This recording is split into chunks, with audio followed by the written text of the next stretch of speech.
الحمد لله الذي أنزل على عبده الكتاب ولم يجعل له عوجا قيما لينذر بأسا شديدا من لدنه ويبشر المؤمنين الذين يعملون الصالحات أن لهم أجرا حسنا ماكثين فيه أبدا وينذر الذين قالوا اتخذ الله ولدا ما لهم به من علم ولا لآبائهم كبرت كلمة تخرج من أفواههم إن يقولون إلا كذبا فلعلك باخع نفسك على آثارهم إن لم يؤمنوا بهذا الحديث أسفا إنا جعلنا ما على الأرض زينة لها لنبلوهم أيهم أحسن عملا وإنا لجاعلون ما عليها صعيدا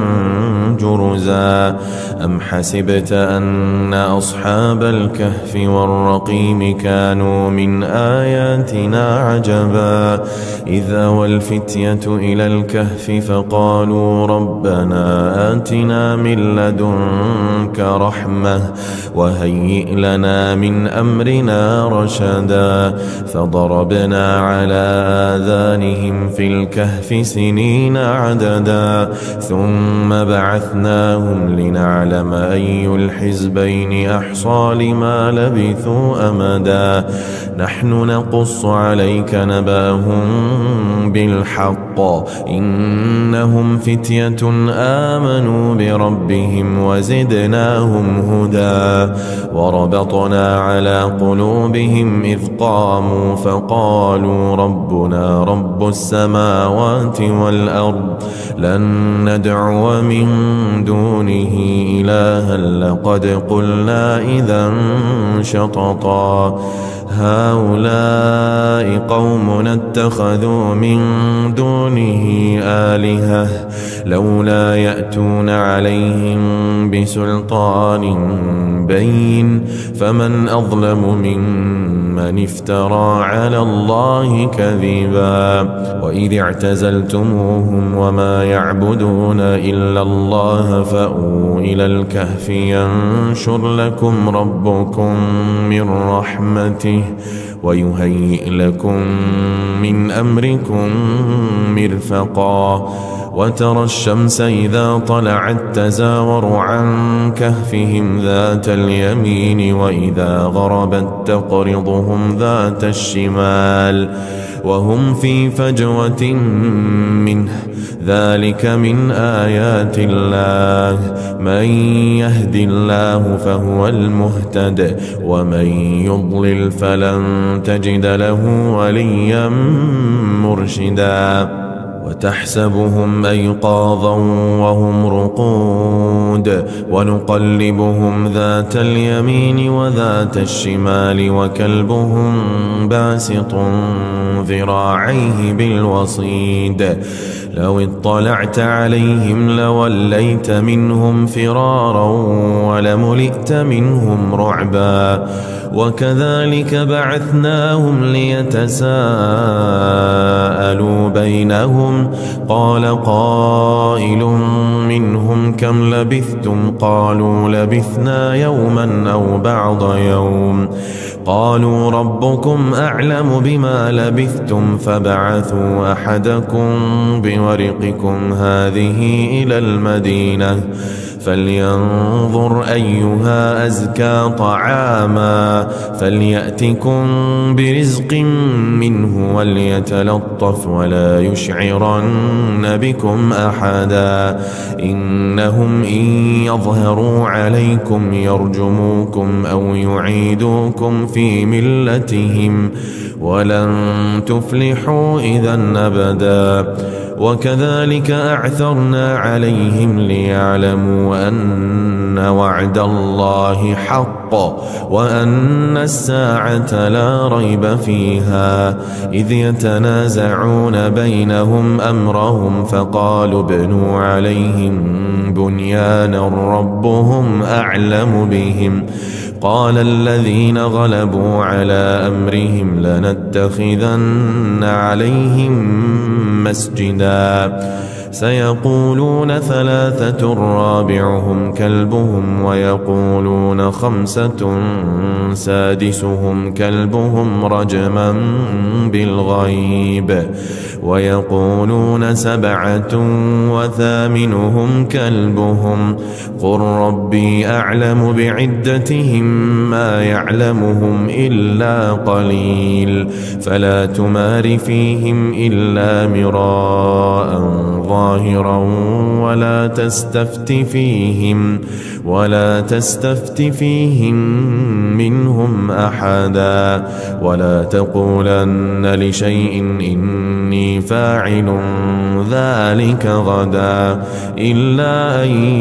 يشاء الله واذكر ربك إذا نسيت وقل عسى أن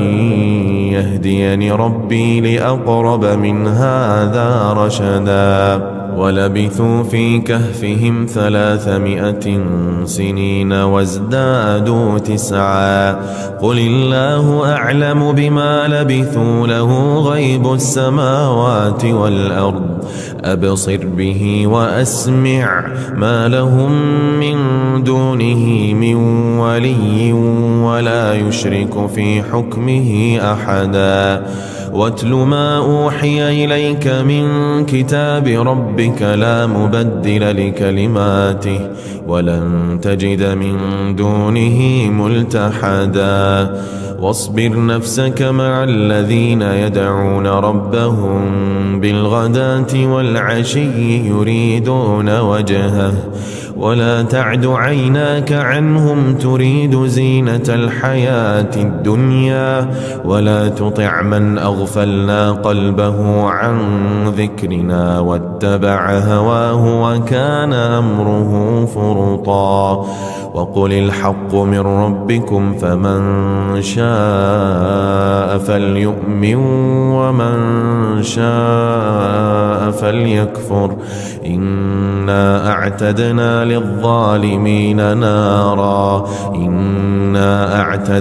للظالمين نارا أحاط بهم سرادقها وإن يستغيثوا يغاثوا بماء كالمهل يشوي الوجوه بئس الشراب وساءت مرتفقا إن الذين آمنوا وعملوا الصالحات إنا لا نضيع أجر من أحسن عملا أولئك لهم جنات عدن تجري من تحتهم الأنهار يحلون فيها من أساور من ذهب ويلبسون ثيابا خضرا من سندس واستبرق متكئين فيها على الأرائك نعم الثواب وحسنت مرتفقا واضرب لهم مثلا الرجلين جعلنا لأحدهما جنتين من أعناب وحففناهما بنخل وجعلنا بينهما زرعا كلتا الجنتين آتت أكلها ولم تظلم منه شيئا وفجرنا خلالهما نهرا وكان له ثمر فقال لصاحبه وهو يحاوره أنا أكثر منك مالا وأعز نفرا ودخل جنته وهو ظالم لنفسه قال ما أظن أن تبيد هذه أبدا وما أظن الساعة قائمة ولئن رددت إلى ربي لأجدن خيرا منها منقلبا. قال له صاحبه وهو يحاوره أكفرت بالذي خلقك من تراب ثم من نطفة ثم سواك رجلا لكن هو الله ربي ولا أشرك بربي أحدا. ولولا إذ دخلت جنتك قلت ما شاء الله لا قوة إلا بالله إن ترني أنا أقل منك مالا وولدا فعسى ربي أن يؤتيني خيرا من جنتك ويرسل عليها حسبانا من السماء فتصبح صعيدا زلقا أو يصبح ماؤها غورا فلن تستطيع له طلبا. وأحيط بثمره فأصبح يقلب كفيه على ما أنفق فيها وهي خاوية على عروشها ويقول يا ليتني لم أشرك بربي أحدا. ولم تكن له فئة ينصرونه من دون الله وما كان منتصرا. هنالك الولاية لله الحق هو خير ثوابا وخير عقبا. واضرب لهم مثل الحياة الدنيا كماء إن أنزلناه من السماء فاختلط به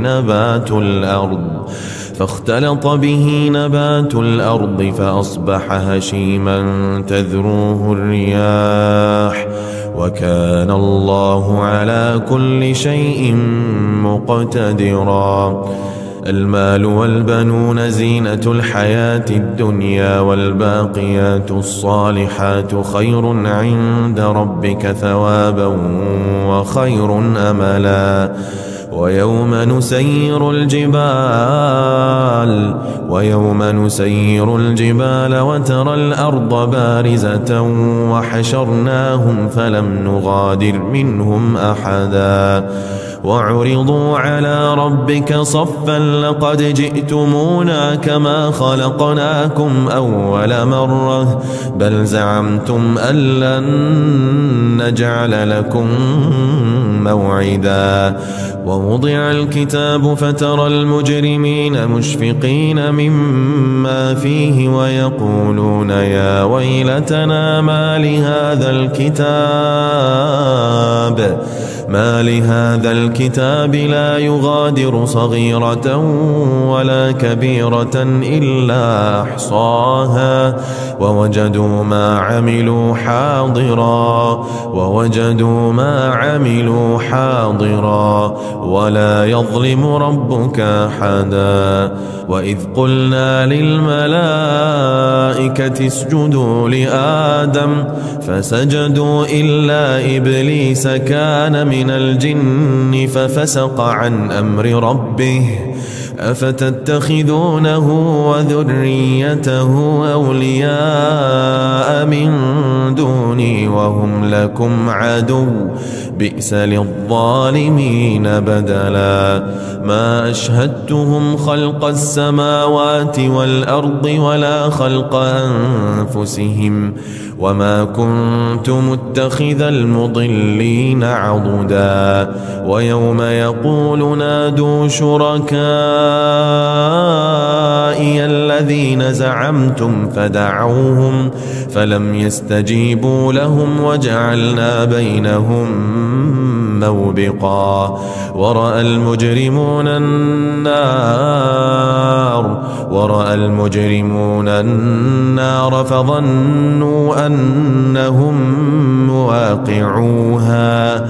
ولم يجدوا عنها مصرفا. ولقد صرفنا في هذا القرآن للناس من كل مثل وكان الإنسان أكثر شيء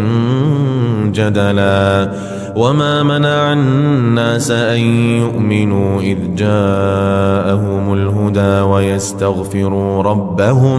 ويستغفروا ربهم إلا أن تأتيهم سنة الأولين أو يأتيهم العذاب قبلا. وما نرسل المرسلين إلا مبشرين ومنذرين ويجادل الذين كفروا بالباطل ليدحضوا به الحق واتخذوا آياتي وما أنذروا هزوا. ومن أظلم ممن ذكر بآيات ربه فأعرض عنها ونسي ما قدمت يداه. إنا جعلنا على قلوبهم أكنة أن يفقهوه وفي آذانهم وقرا وإن تدعهم إلى الهدى فلن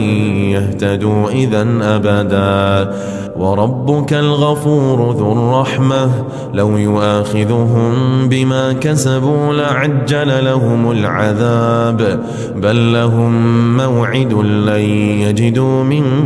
دونه موئلا. وتلك القرى أهلكناهم لما ظلموا وجعلنا لمهلكهم موعدا. وإذ قال موسى لفتاه لا أبرح حتى أبلغ مجمع البحرين أو أمضي حقبا. فلما بلغا مجمع بينهما نسيا حوتهما فاتخذ سبيله في البحر سربا. فلما جاوزا قال لفتاه آتنا غداءنا لقد لقينا من سفرنا هذا نصبا. قال أرأيت إذ أوينا إلى الصخرة فإني نسيت الحوت وما أنسانيه إلا الشيطان أن أذكره واتخذ سبيله في البحر عجبا. قال ذلك ما كنا نبغي فارتدا على آثارهما قصصا فوجدا عبدا من عبادنا آتيناه رحمة من عندنا وعلمناه من لدنا علما. قال له موسى هل أتبعك على أن تعلمني مما علمت رشدا. قال إنك لن تستطيع معي صبرا وكيف تصبر على ما لم تحط به خبرا. قال ستجدني إن شاء الله صابرا ولا أعصي لك أمرا. قال فإن اتبعتني فلا تسألني عن شيء حتى أحدث لك منه ذكرا. فانطلقا حتى إذا ركبا في السفينة خرقها قال أخرقتها لتغرق أهلها لقد جئت شيئا إمرا. قال ألم أقل إنك لن تستطيع معي صبرا. قال لا تؤاخذني بما نسيت ولا ترهقني من أمري عسرا. فانطلقا حتى إذا لقيا غلاما فقتله. قال أقتلت نفسا زكية بغير نفس لقد جئت شيئا نكرا. قال ألم أقل لك إنك لن تستطيع معي صبرا. قال إن سألتك عن شيء بعدها فلا تصاحبني قد بلغت من لدني عذرا. فانطلقا حتى إذا أتيا أهل قرية استطعما أهلها فأبوا أن يضيفوهما فوجدا فيها جدارا يريد أن ينقض فأقامه. قال لو شئت لاتخذت عليه أجرا. قال هذا فراق بيني وبينك سأنبئك بتأويل ما لم تستطع عليه صبرا. أما السفينة فكانت لمساكين يعملون في البحر فأردت أن أعيبها وكان وراءهم ملك يأخذ كل سفينة غصبا. وأما الغلام فكان أبواه مؤمنين فخشينا أن يرهقهما طغيانا وكفرا فأردنا أن يبدلهما ربهما خيرا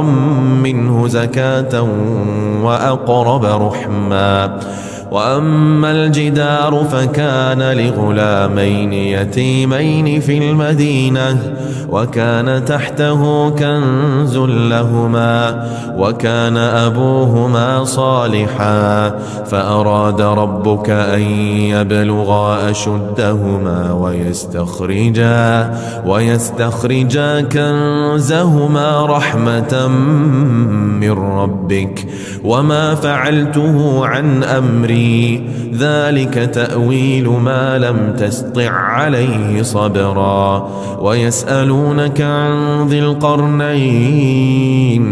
قل سأتلو عليكم منه ذكرا. إنا مكنا له في الأرض وآتيناه من كل شيء سببا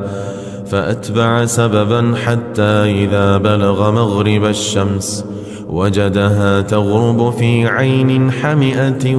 ووجد عندها قوما قلنا يا ذا القرنين إما أن تعذب وإما أن تتخذ فيهم حسنا. قال أما من ظلم فسوف نعذبه ثم يرد إلى ربه فيعذبه عذابا نكرا. وأما من آمن وعمل صالحا فله جزاء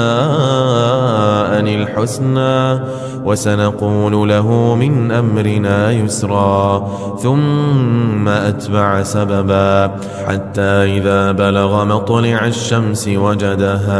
وجدها تطلع على قوم لم نجعل لهم من دونها سترا. كذلك وقد أحطنا بما لديه خبرا. ثم أتبع سببا حتى إذا بلغ بين السدين وجد من دونهما قوما لا يكادون يفقهون قولا. قالوا يا ذا القرنين إن يأجوج ومأجوج مفسدون في الأرض فهل نجعل لك خرجا على أن تجعل بيننا وبينهم سدا. قال ما مكني فيه ربي خير فأعينوني بقوة أجعل بينكم وبينهم ردما. آتوني زبر الحديد حتى إذا ساوى بين الصدفين قال انفخوا حتى إذا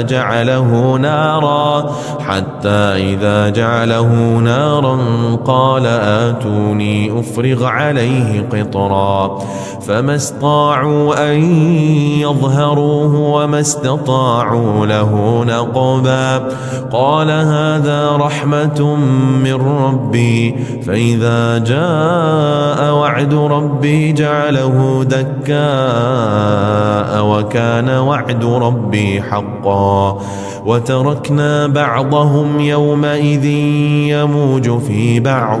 ونفخ في الصور فجمعناهم جمعا. وعرضنا جهنم يومئذ للكافرين عرضا. الذين كانت أعينهم في غطاء عن ذكري وكانوا لا يستطيعون سمعا. أفحسب الذين كفروا أن يتخذوا عبادي من دوني أولياء إنا أعتدنا جهنم جهنم للكافرين نزلا قل هل ننبئكم بالأخسرين أعمالا الذين ضل سعيهم في الحياة الدنيا وهم يحسبون أنهم يحسنون صنعا أولئك الذين كفروا بآيات ربهم ولقائه فحبطت أعمالهم فلا نقيم لهم يوم القيامة وزنا ذلك جزاؤهم جهنم بما كفروا واتخذوا آياتي ورسلي هزوا إن الذين آمنوا وعملوا الصالحات كانت لهم جنات الفردوس نزلا خالدين فيها لا يبغون عنها حولا قل لو كان البحر مدادا لكلمات ربي لنفد البحر قبل أن تنفد كلمات ربي ولو جئنا بمثله مددا قل إنما أنا بشر مثلكم يوحى إلي أنما إلهكم إله واحد فمن كان يرجو لقاء ربه فليعمل عملا صالحا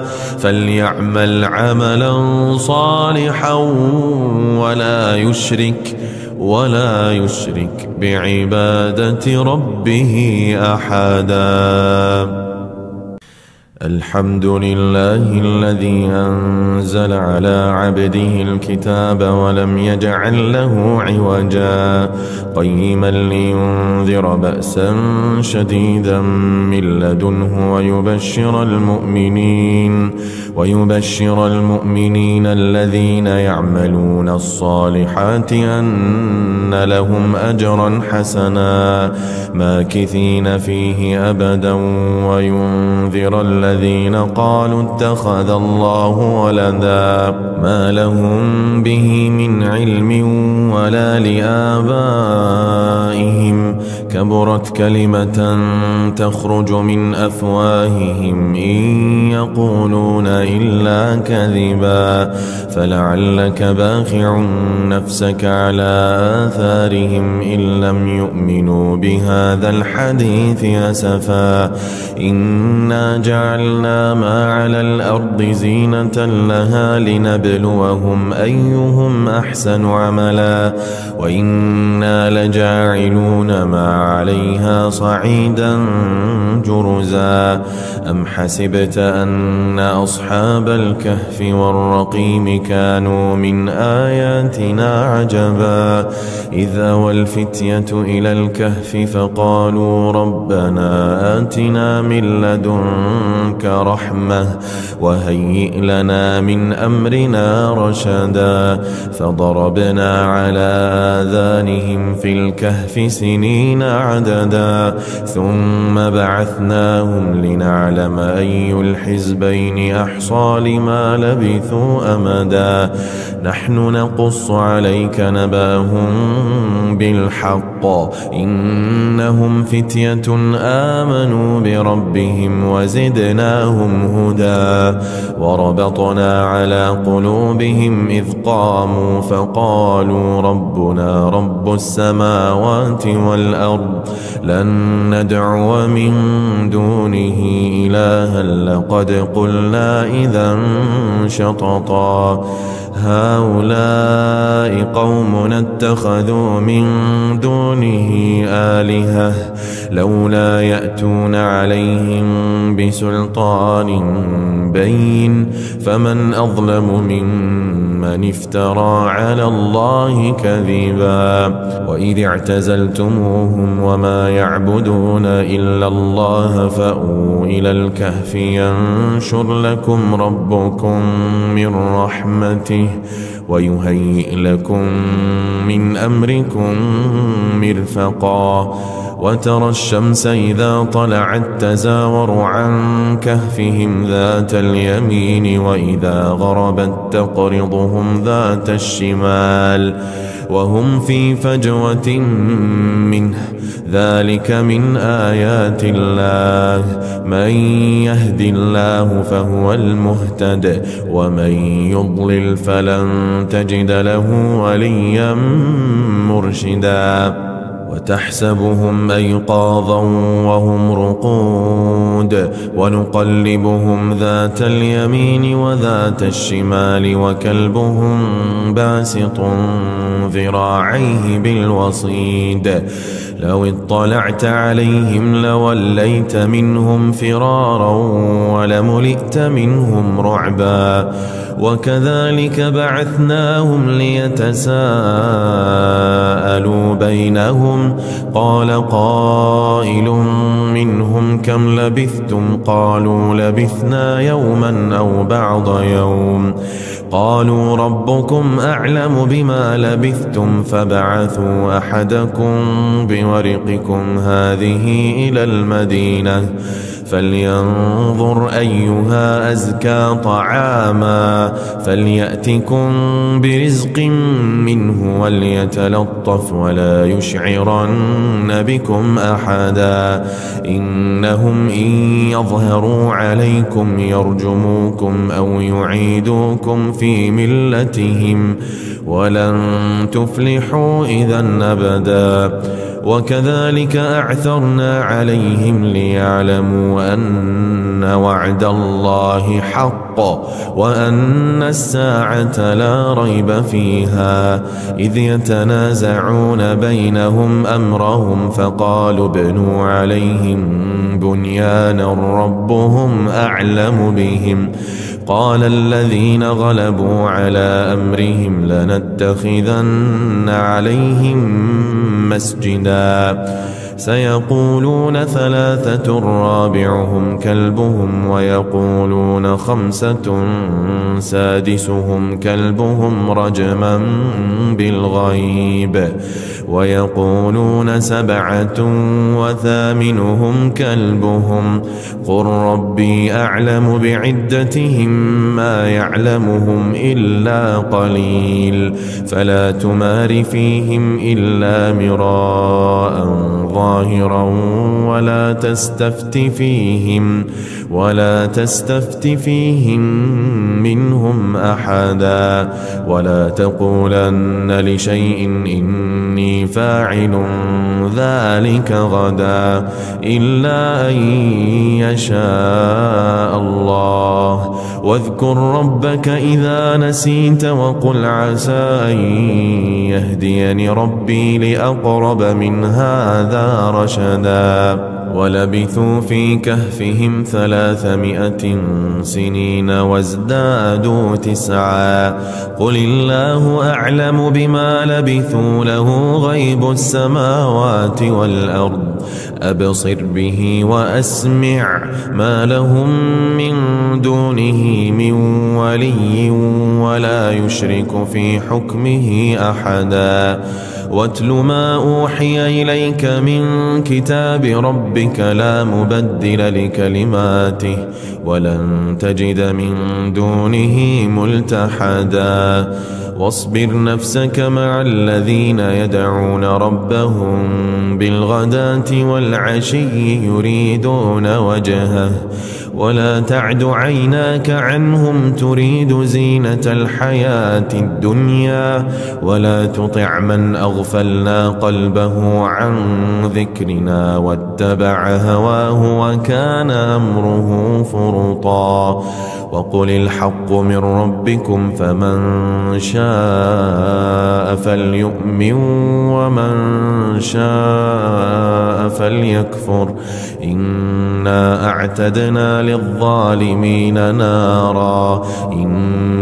أعتدنا للظالمين نارا أحاط بهم سرادقها وإن يستغيثوا يغاثوا بماء كالمهل يشوي الوجوه بئس الشراب وساءت مرتفقا إن الذين آمنوا وعملوا الصالحات إنا لا نضيع أجر من أحسن عملا أولئك لهم جنات عدن تجري من تحتهم الأنهار يحلون فيها من أساور من ذهب ويلبسون ثيابا خضرا من سندس واستبرق متكئين فيها على الأرائك نعم الثواب وحسنت مرتفقا واضرب لهم مثلا الرجلين جعلنا لأحدهما جنتين من أعناب وحففناهما بنخل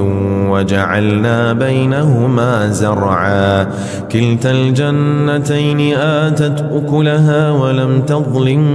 منه شيئا وفجرنا خلالهما نهرا وكان له ثمر فقال لصاحبه وهو يحاوره أنا أكثر منك مالا وأعز نفرا ودخل جنته وهو ظالم لنفسه قال ما أظن أن تبيد هذه أبدا وما أظن الساعة قائمة ولئن رددت إلى ربي لأجدن خيرا منها منقلبا قال له صاحبه وهو يحاوره أكفرت بالذي خلقك من تراب ثم من نطفة ثم سواك رجلا لكن هو الله ربي ولا أشرك بربي أحدا ولولا إذ دخلت جنتك قلت ما شاء الله لا قوة إلا بالله إن ترني أنا أقل منك مالا وولدا فعسى ربي أن يؤتيني خيرا من جنتك ويرسل عليها حسبانا من السماء فتصبح صعيدا زلقا أو يصبح ماؤها غورا فلن تستطيع له طلبا وأحيط بثمره فأصبح يقلب كفيه على ما أنفق فيها وهي خاوية على عروشها ويقول يا ليتني لم أشرك بربي أحدا ولم تكن له فئة ينصرونه من دون الله وما كان منتصرا هنالك الولاية لله الحق هو خير ثوابا وخير عقبا واضرب لهم مثل الحياة الدنيا كماء إن أنزلناه من السماء فاختلط به نبات الأرض فأصبح هشيما تذروه الرياح وكان الله على كل شيء مقتدرا المال والبنون زينة الحياة الدنيا والباقيات الصالحات خير عند ربك ثوابا وخير أملا ويوم نسير الجبال وترى الأرض بارزة وحشرناهم فلم نغادر منهم أحدا وعرضوا على ربك صفا لقد جئتمونا كما خلقناكم أول مرة بل زعمتم أن لن نجعل لكم موعدا ووضع الكتاب فترى المجرمين مشفقين مما فيه ويقولون يا ويلتنا ما لهذا الكتاب ما لهذا الكتاب لا يغادر صغيرة ولا كبيرة إلا أحصاها ووجدوا ما عملوا حاضرا ولا يظلم ربك أحدا. وإذ قلنا للملائكة اسجدوا لآدم فسجدوا إلا إبليس كان من الجن ففسق عن أمر ربه أفتتخذونه وذريته أولياء من دوني وهم لكم عدو بئس للظالمين بدلا. ما أشهدتهم خلق السماوات والأرض ولا خلق أنفسهم وما كنت متخذ المضلين عضدا. ويوم يقول نادوا شركائي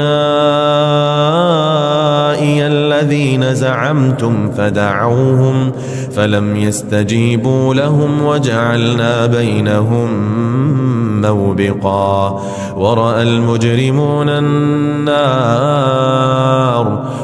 المجرمون النار فظنوا أنهم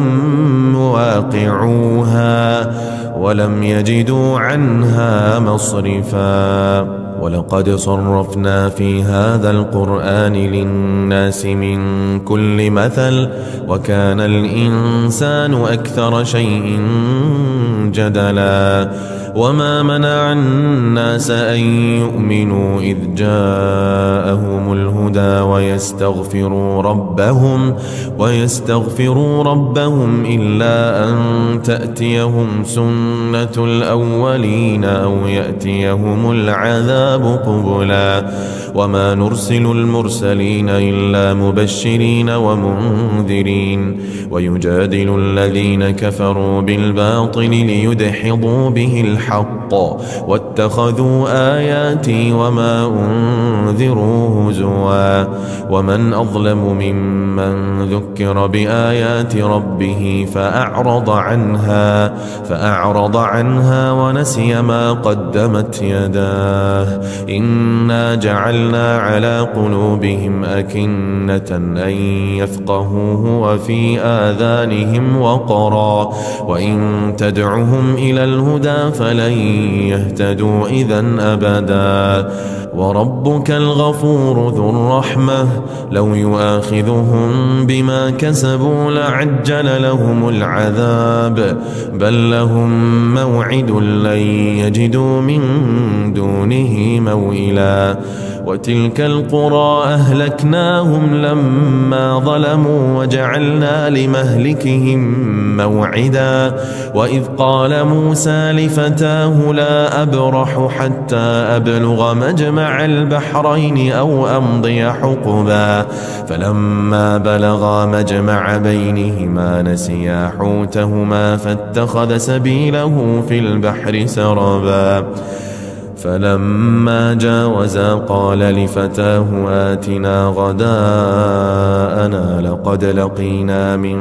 سفرنا هذا نصبا. قال أرأيت إذ أوينا إلى الصخرة فإني نسيت الحوت وما أنسانيه إلا الشيطان أن أذكره واتخذ سبيله في البحر عجبا. قال ذلك ما كنا نبغي فارتدا على آثارهما قصصا فوجدا عبدا من عبادنا آتيناه رحمة من عندنا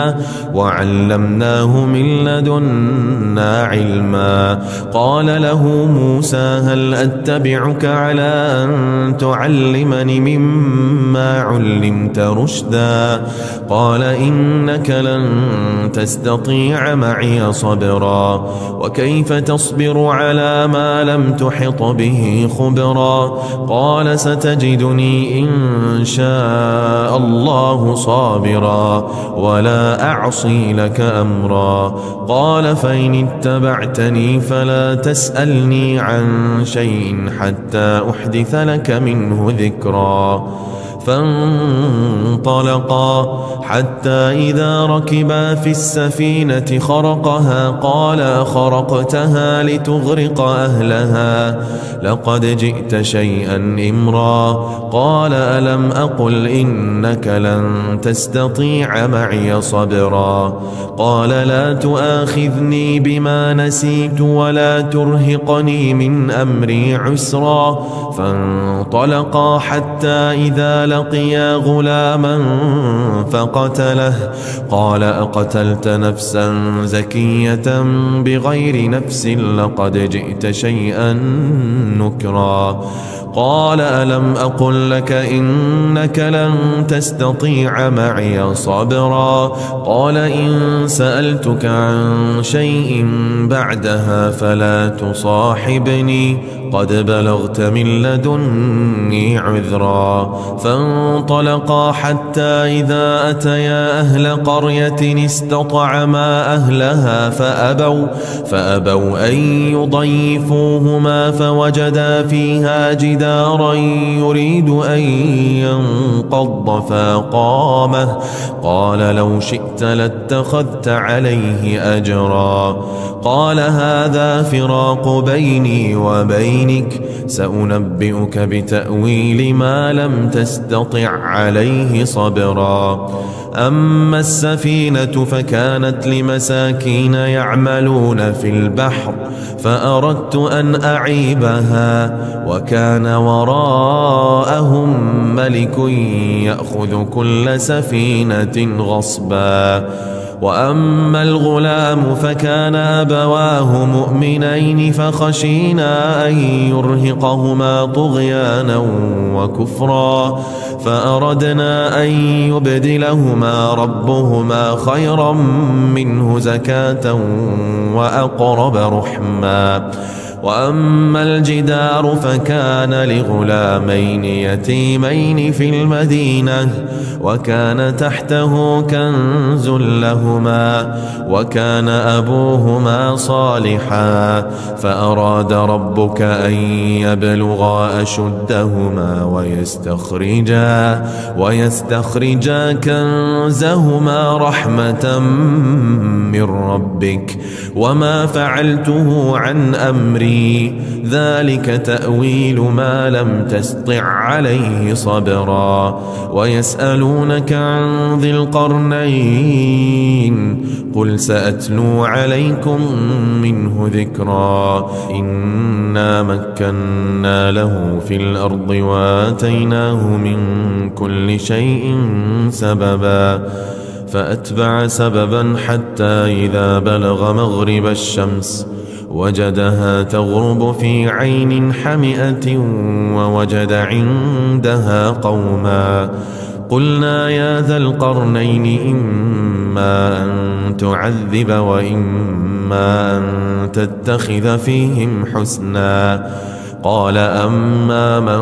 ظلم فسوف نعذبه ثم يرد إلى ربه فيعذبه عذابا نكرا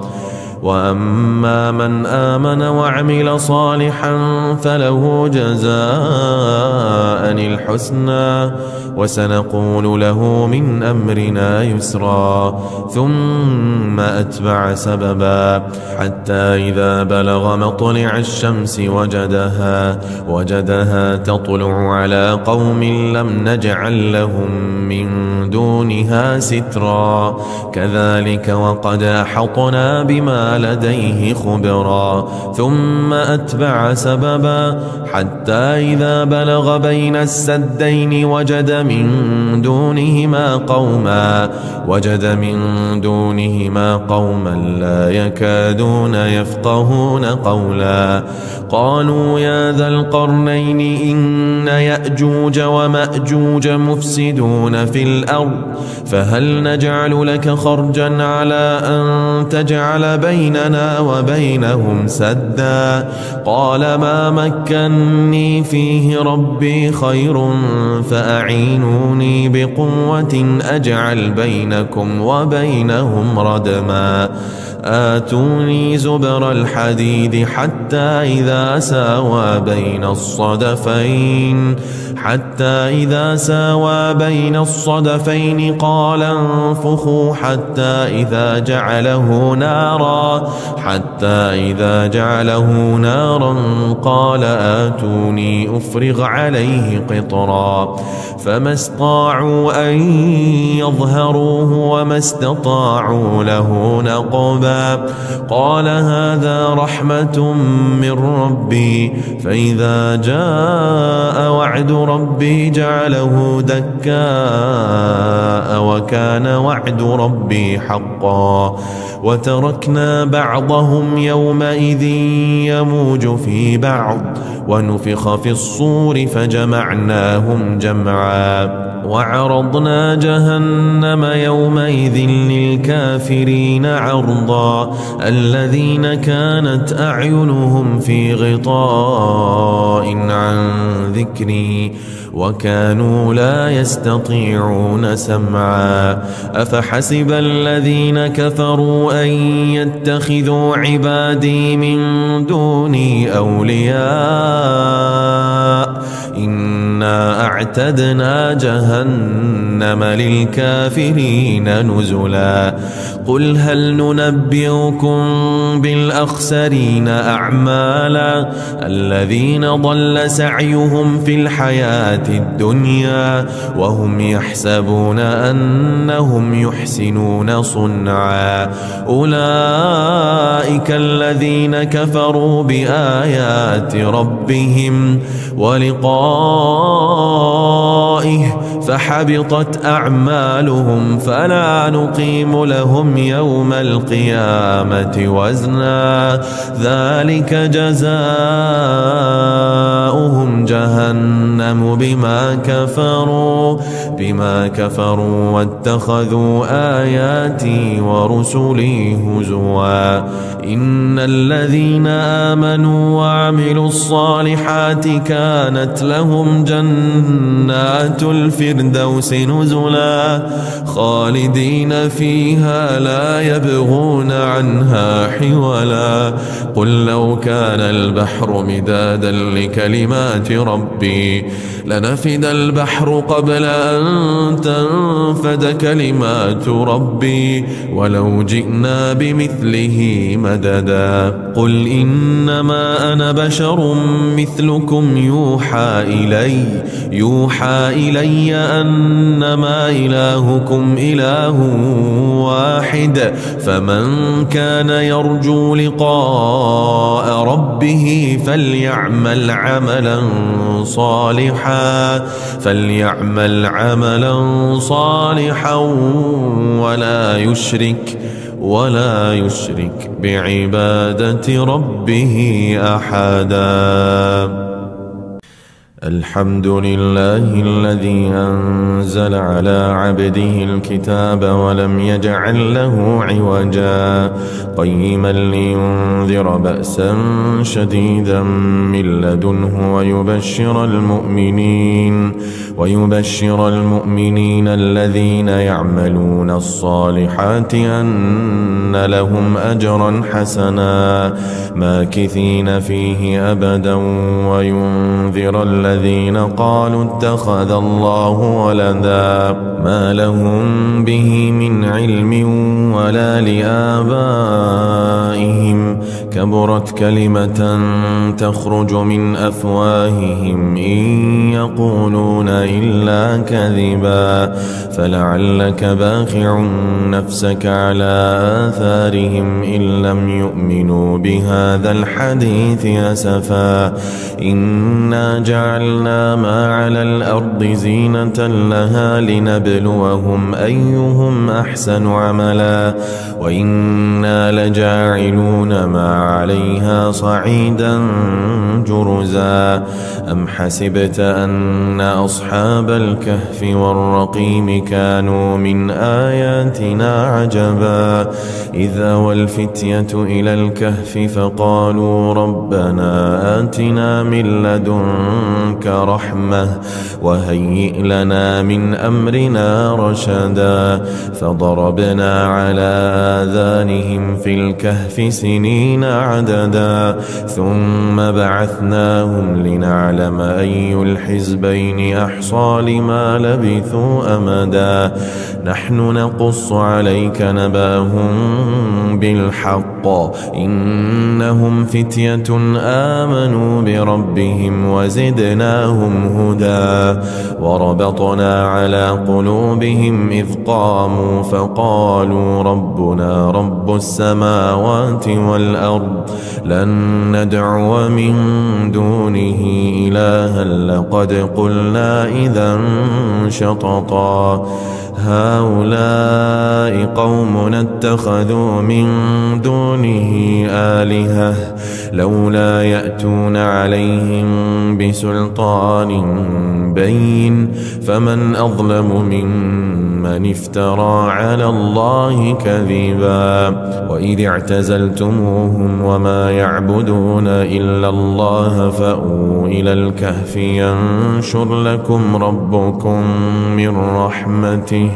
ويهيئ لكم من أمركم مرفقا وترى الشمس إذا طلعت تزاور عن كهفهم ذات اليمين وإذا غربت تقرضهم ذات الشمال وهم في فجوة منه ذلك من آيات الله من يهد الله فهو المهتد ومن يضلل فلن تجد له وليا مرشدا وتحسبهم أيقاظا وهم رقود ونقلبهم ذات اليمين وذات الشمال وكلبهم باسط ذراعيه بالوصيد لو اطلعت عليهم لوليت منهم فرارا ولملئت منهم رعبا وكذلك بعثناهم ليتساءلوا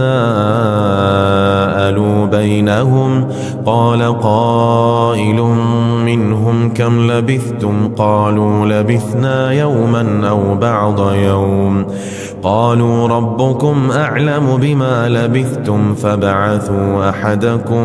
بورقكم هذه إلى المدينة فلينظر أيها أزكى طعاما فليأتكم برزق منه وليتلطف ولا يشعرن بكم أحدا إنهم إن يظهروا عليكم يرجموكم أو يعيدوكم في ملتهم ولن تفلحوا إذا أبدا وكذلك أعثرنا عليهم ليعلموا أن وعد الله حق وأن الساعة لا ريب فيها إذ يتنازعون بينهم أمرهم فقالوا ابنوا عليهم بنيانا ربهم أعلم بهم قال الذين غلبوا على أمرهم لنتخذن عليهم مسجدا سيقولون ثلاثة رابعهم كلبهم ويقولون خمسة سادسهم كلبهم رجما بالغيب ويقولون سبعة وثامنهم كلبهم قل ربي أعلم بعدتهم ما يعلمهم إلا قليل فلا تمار فيهم إلا مراء ظاهرا ولا تستفت فيهم منهم أحدا ولا تقولن لشيء إني فاعل ذلك غدا إلا أن يشاء الله واذكر ربك إذا نسيت وقل عسى أن يهديني ربي لأقرب من هذا هذا رشدا ولبثوا في كهفهم 300 سنين وازدادوا 9 قل الله أعلم بما لبثوا له غيب السماوات والأرض أبصر به وأسمع ما لهم من دونه من ولي ولا يشرك في حكمه أحدا واتل ما أوحي إليك من كتاب ربك لا مبدل لكلماته ولن تجد من دونه ملتحدا واصبر نفسك مع الذين يدعون ربهم بالغداة والعشي يريدون وجهه ولا تعد عيناك عنهم تريد زينة الحياة الدنيا ولا تطع من أغفلنا قلبه عن ذكرنا واتبع هواه وكان أمره فرطا وقل الحق من ربكم فمن شاء فليؤمن ومن شاء فليكفر إنا أعتدنا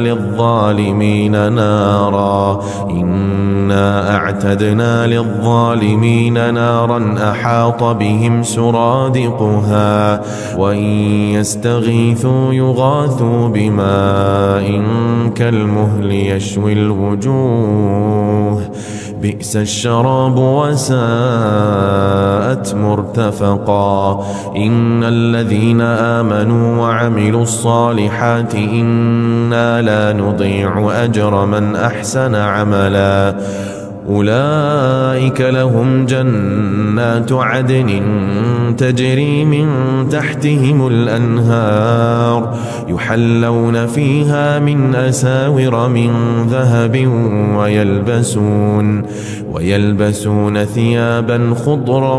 من سندس واستبرق متكئين فيها على الأرائك نعم الثواب وحسنت مرتفقا واضرب لهم مثلا الرجلين جعلنا لأحدهما جنتين من أعناب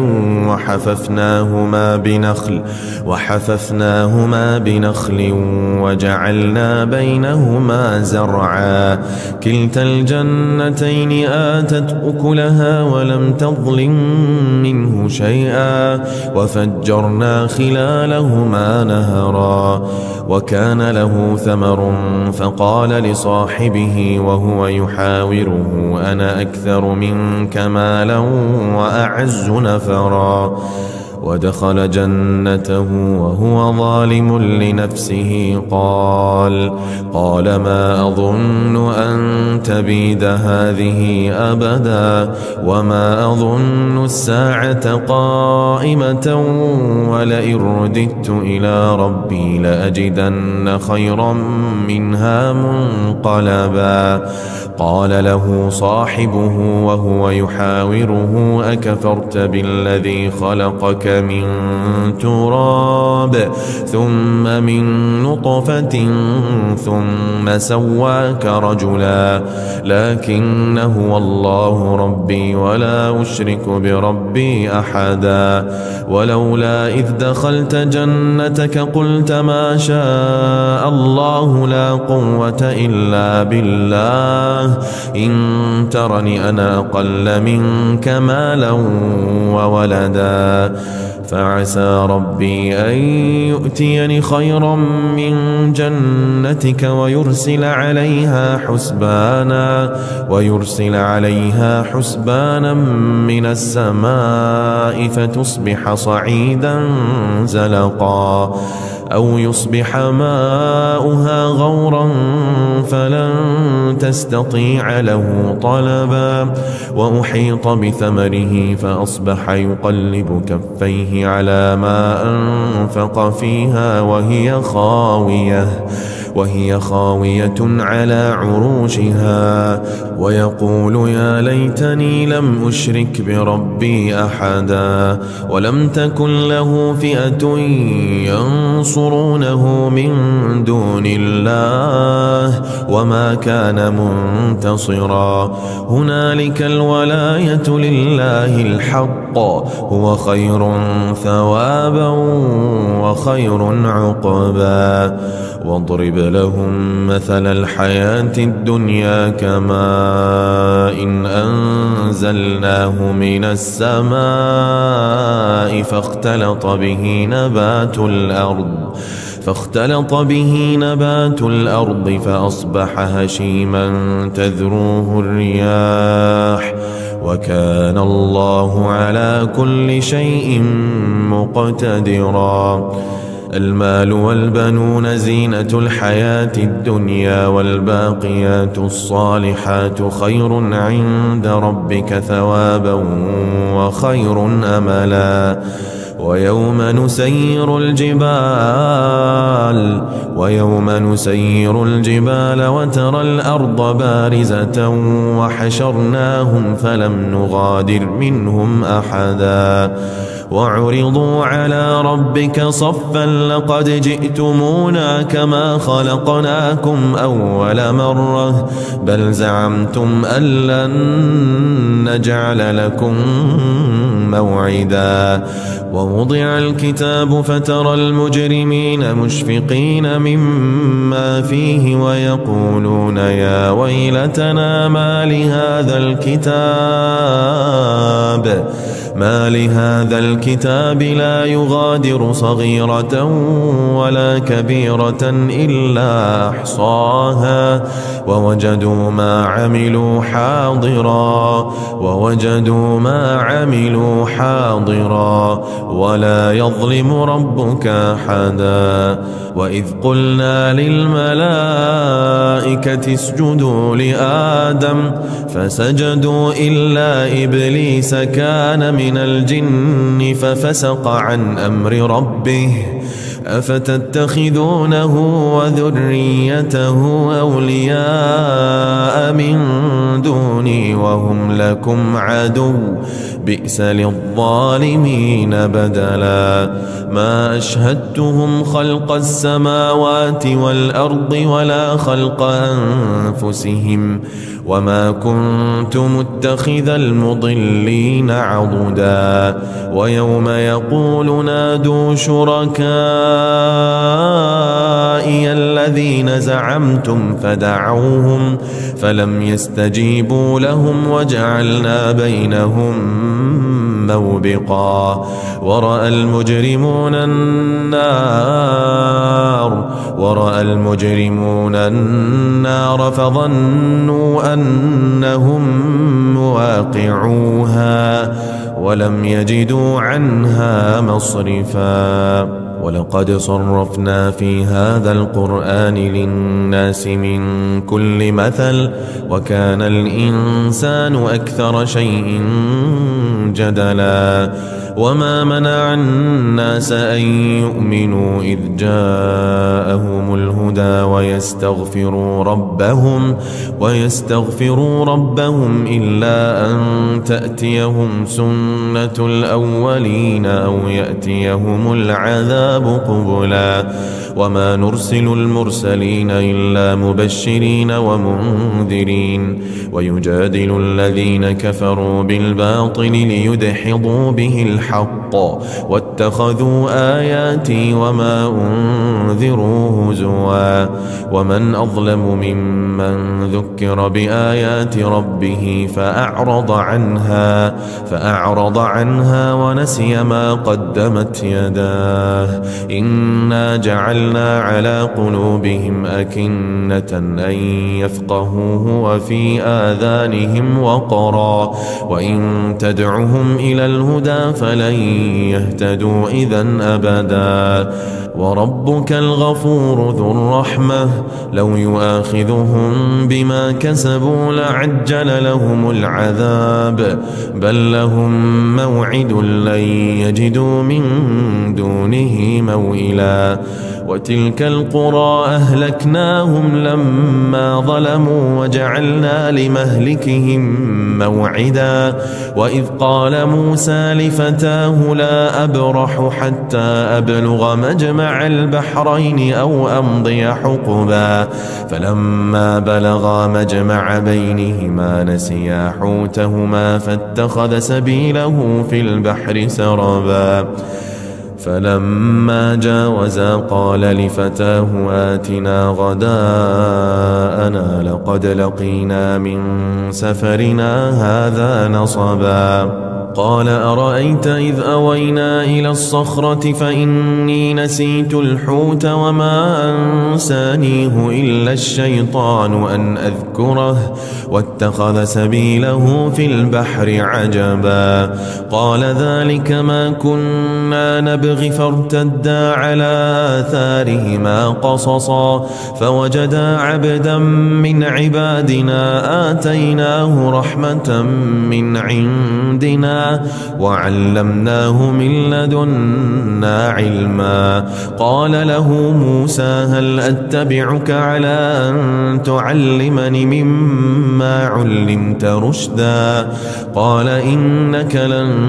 تستطيع معي صبرا وكيف تصبر على ما لم تحط به خبرا قال ستجدني إن شاء الله صابرا ولا أعصي لك أمرا قال فإن اتبعتني فلا تسألني عن شيء حتى أحدث لك منه ذكرا فانطلقا حتى إذا ركبا في السفينة خرقها قال أخرقتها لتغرق أهلها لقد جئت شيئا إمرا قال ألم أقل إنك لن تستطيع معي صبرا قال لا تؤاخذني بما نسيت ولا ترهقني من أمري عسرا فانطلقا حتى إذا لقيا غلاما فقتله قال أقتلت نفسا زكية بغير نفس لقد جئت شيئا نكرا قال ألم أقل لك إنك لن تستطيع معي صبرا قال إن سألتك عن شيء بعدها فلا تصاحبني قد بلغت من لدني عذرا فانطلقا حتى إذا أتيا أهل قرية استطعما أهلها فأبوا أن يضيفوهما فوجدا فيها جدارا يريد أن ينقض فأقامه قال لو شئت لاتخذت عليه أجرا قال هذا فراق بيني وبينك سأنبئك بتأويل ما لم تستطع عليه صبرا أما السفينة فكانت لمساكين يعملون في البحر فأردت أن أعيبها وكان وراءهم ملك يأخذ كل سفينة غصبا وأما الغلام فكان أبواه مؤمنين فخشينا أن يرهقهما طغيانا وكفرا فأردنا أن يبدلهما ربهما خيرا منه زكاة وأقرب رحما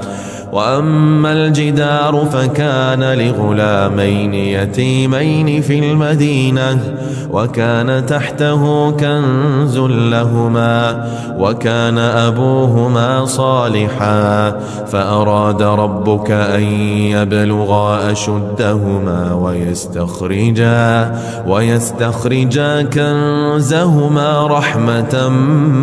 من ربك وما فعلته عن أمري ذلك تأويل ما لم تسطع عليه صبرا ويسألونك عن ذي القرنين قل سأتلو عليكم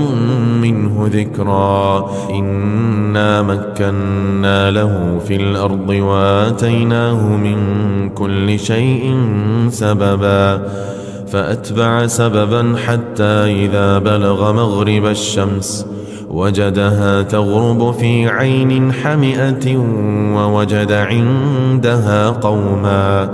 قلنا يا ذا القرنين إما أن تعذب وإما أن تتخذ فيهم حسنا.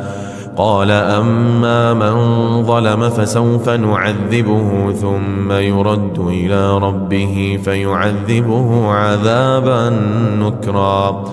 وأما من آمن وعمل صالحا فله جزاء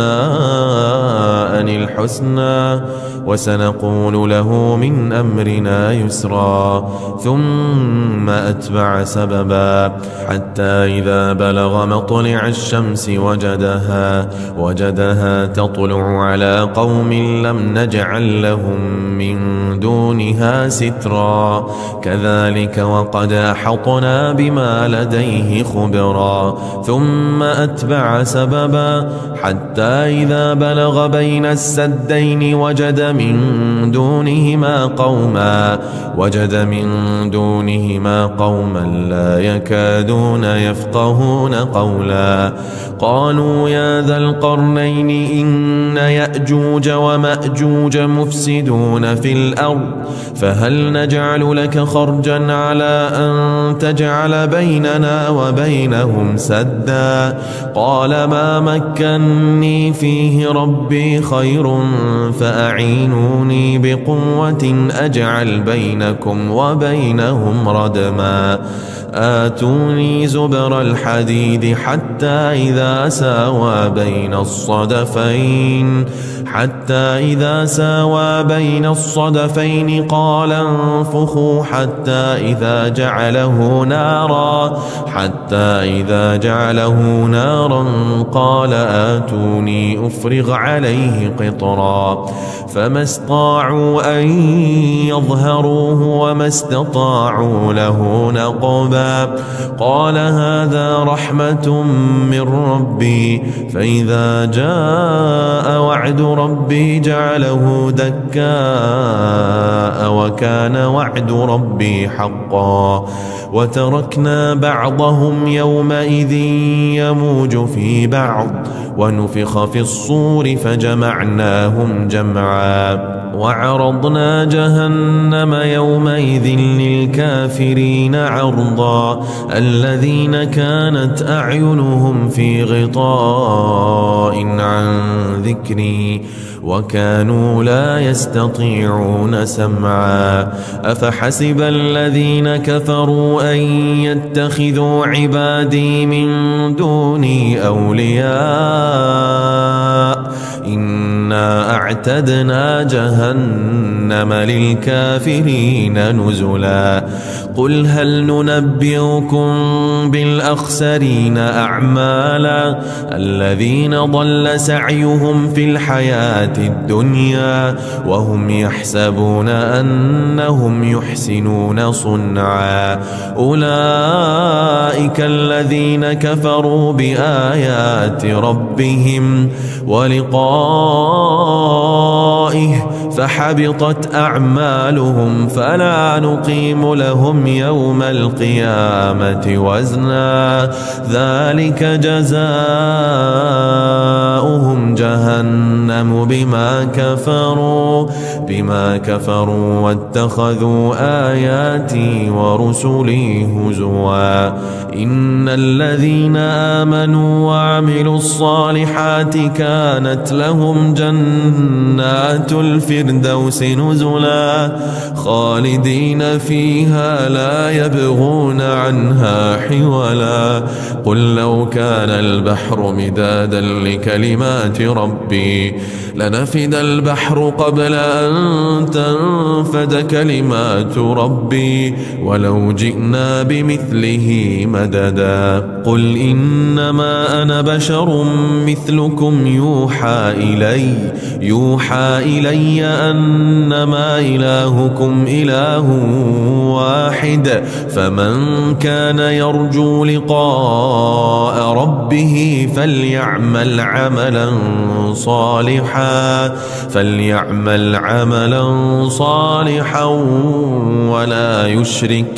ولا يشرك بعبادة ربه أحدا. الحمد لله الذي أنزل على عبده الكتاب ولم يجعل له عوجا قيما لينذر بأسا شديدا من لدنه ويبشر المؤمنين الذين يعملون الصالحات أن لهم أجرا حسنا ماكثين فيه أبدا وينذر الذين قالوا اتخذ الله ولدا ما لهم به من علم ولا لآبائهم كبرت كلمة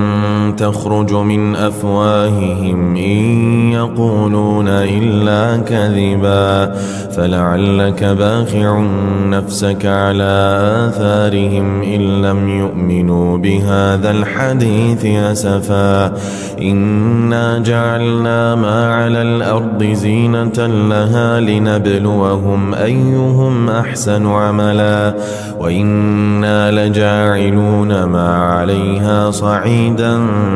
جرزا أم حسبت أن أصحاب الكهف والرقيم كانوا من آياتنا عجبا إذ أوى الفتية إلى الكهف فقالوا ربنا آتنا من لدنك رحمة وهيئ لنا من أمرنا رشدا فضربنا على آذانهم في الكهف سنين عددا ثم بعثناهم لنعلم أي الحزبين أحصى لما لبثوا أمدا نحن نقص عليك نبأهم بالحق إنهم فتية آمنوا بربهم وزدناهم هدى وربطنا على قلوبهم إذ قاموا فقالوا ربنا رب السماوات والأرض لن ندعو من دونه إلها لقد قلنا إذا شططا هؤلاء قومنا اتخذوا من دونه آلهة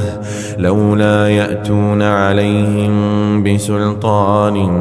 بين فمن أظلم ممن افترى على الله كذبا وإذ اعتزلتموهم وما يعبدون إلا الله فأووا إلى الكهف ينشر لكم ربكم من رحمته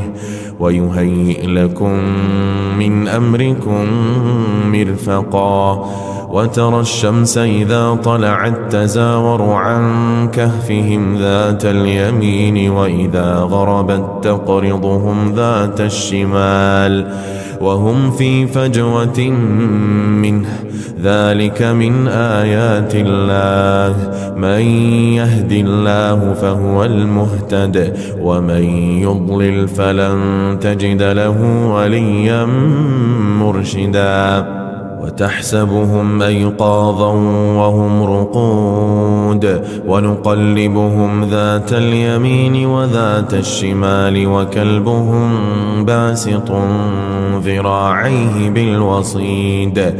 لو اطلعت عليهم لوليت منهم فرارا ولملئت منهم رعبا وكذلك بعثناهم ليتساءلوا بينهم قال قائل منهم كم لبثتم قالوا لبثنا يوما أو بعض يوم قالوا ربكم أعلم بما لبثتم فبعثوا أحدكم بورقكم هذه إلى المدينة فلينظر أيها أزكى طعاما فليأتكم برزق منه وليتلطف ولا يشعرن بكم أحدا إنهم إن يظهروا عليكم يرجموكم أو يعيدوكم في ملتهم ولن تفلحوا إذا أبدا وكذلك أعثرنا عليهم ليعلموا أن وعد الله حق وأن الساعة لا ريب فيها إذ يتنازعون بينهم أمرهم فقالوا ابنوا عليهم بنيانا ربهم أعلم بهم قال الذين غلبوا على أمرهم لنتخذن عليهم مسجدا سيقولون 3 رابعهم كلبهم ويقولون 5 سادسهم كلبهم رجما بالغيب ويقولون 7 وثامنهم كلبهم قل ربي أعلم بعدتهم ما يعلمهم إلا قليل فلا تمار فيهم إلا مراء ظاهرا ولا تستفت فيهم منهم أحدا ولا تقولن لشيء إني فاعل ذلك غدا إلا أن يشاء الله واذكر ربك إذا نسيت وقل عسى أن يهديني ربي لأقرب من هذا رشدا ولبثوا في كهفهم 300 سنين وازدادوا 9 قل الله أعلم بما لبثوا له غيب السماوات والأرض أبصر به وأسمع ما لهم من دونه من ولي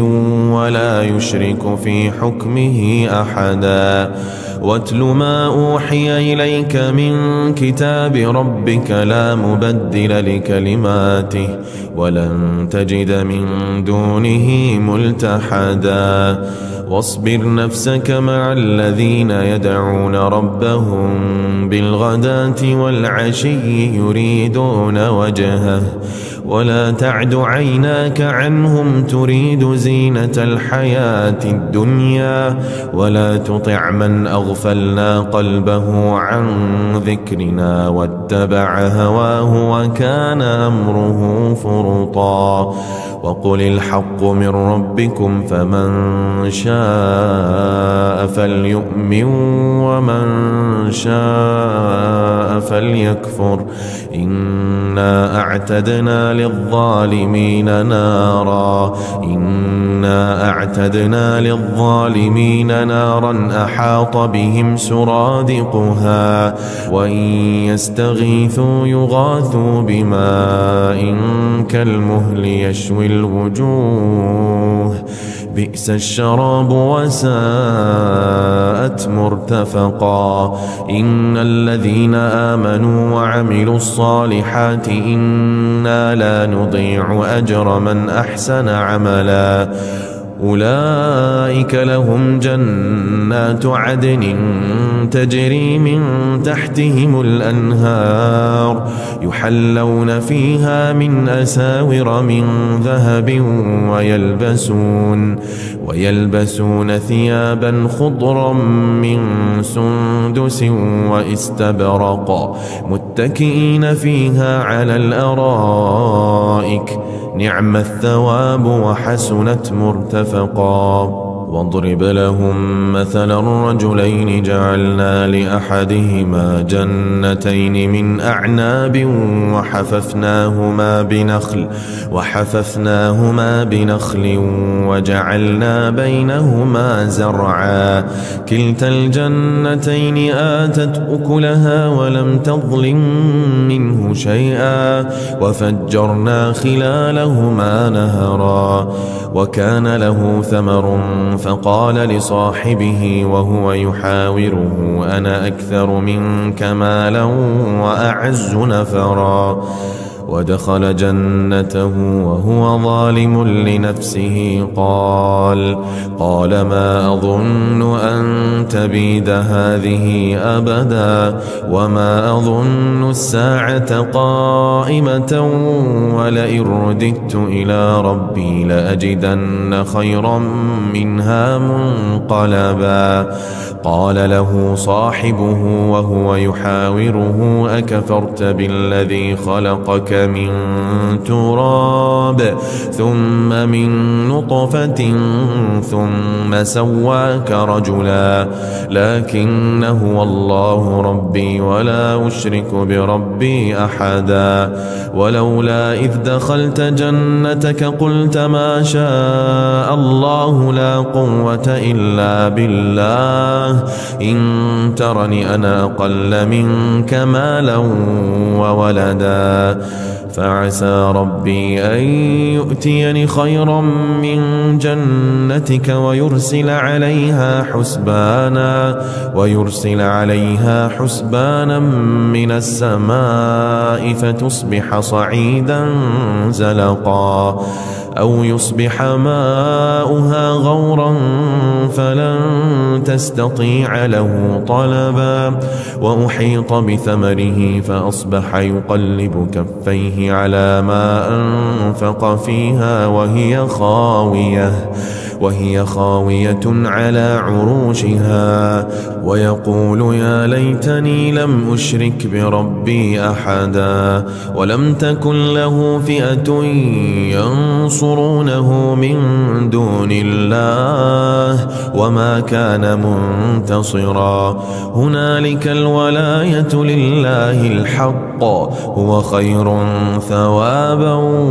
وخير عقبا. واضرب لهم مثل الحياة الدنيا كماء إن أنزلناه من السماء فاختلط به نبات الأرض فأصبح هشيما تذروه الرياح وكان الله على كل شيء مقتدرا. المال والبنون زينة الحياة الدنيا والباقيات الصالحات خير عند ربك ثوابا وخير أملا. ويوم نسير الجبال وترى الأرض بارزة وحشرناهم فلم نغادر منهم أحدا. وعرضوا على ربك صفا لقد جئتمونا كما خلقناكم أول مرة بل زعمتم أن لن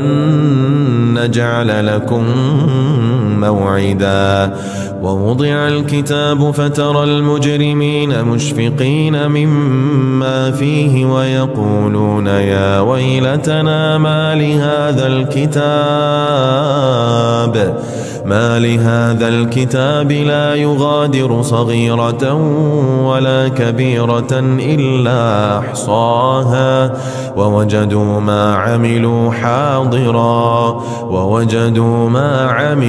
حاضرا ولا يظلم ربك أحدا. وإذ قلنا للملائكة اسجدوا لآدم فسجدوا إلا إبليس كان من الجن ففسق عن أمر ربه أفتتخذونه وذريته أولياء من دوني وهم لكم عدو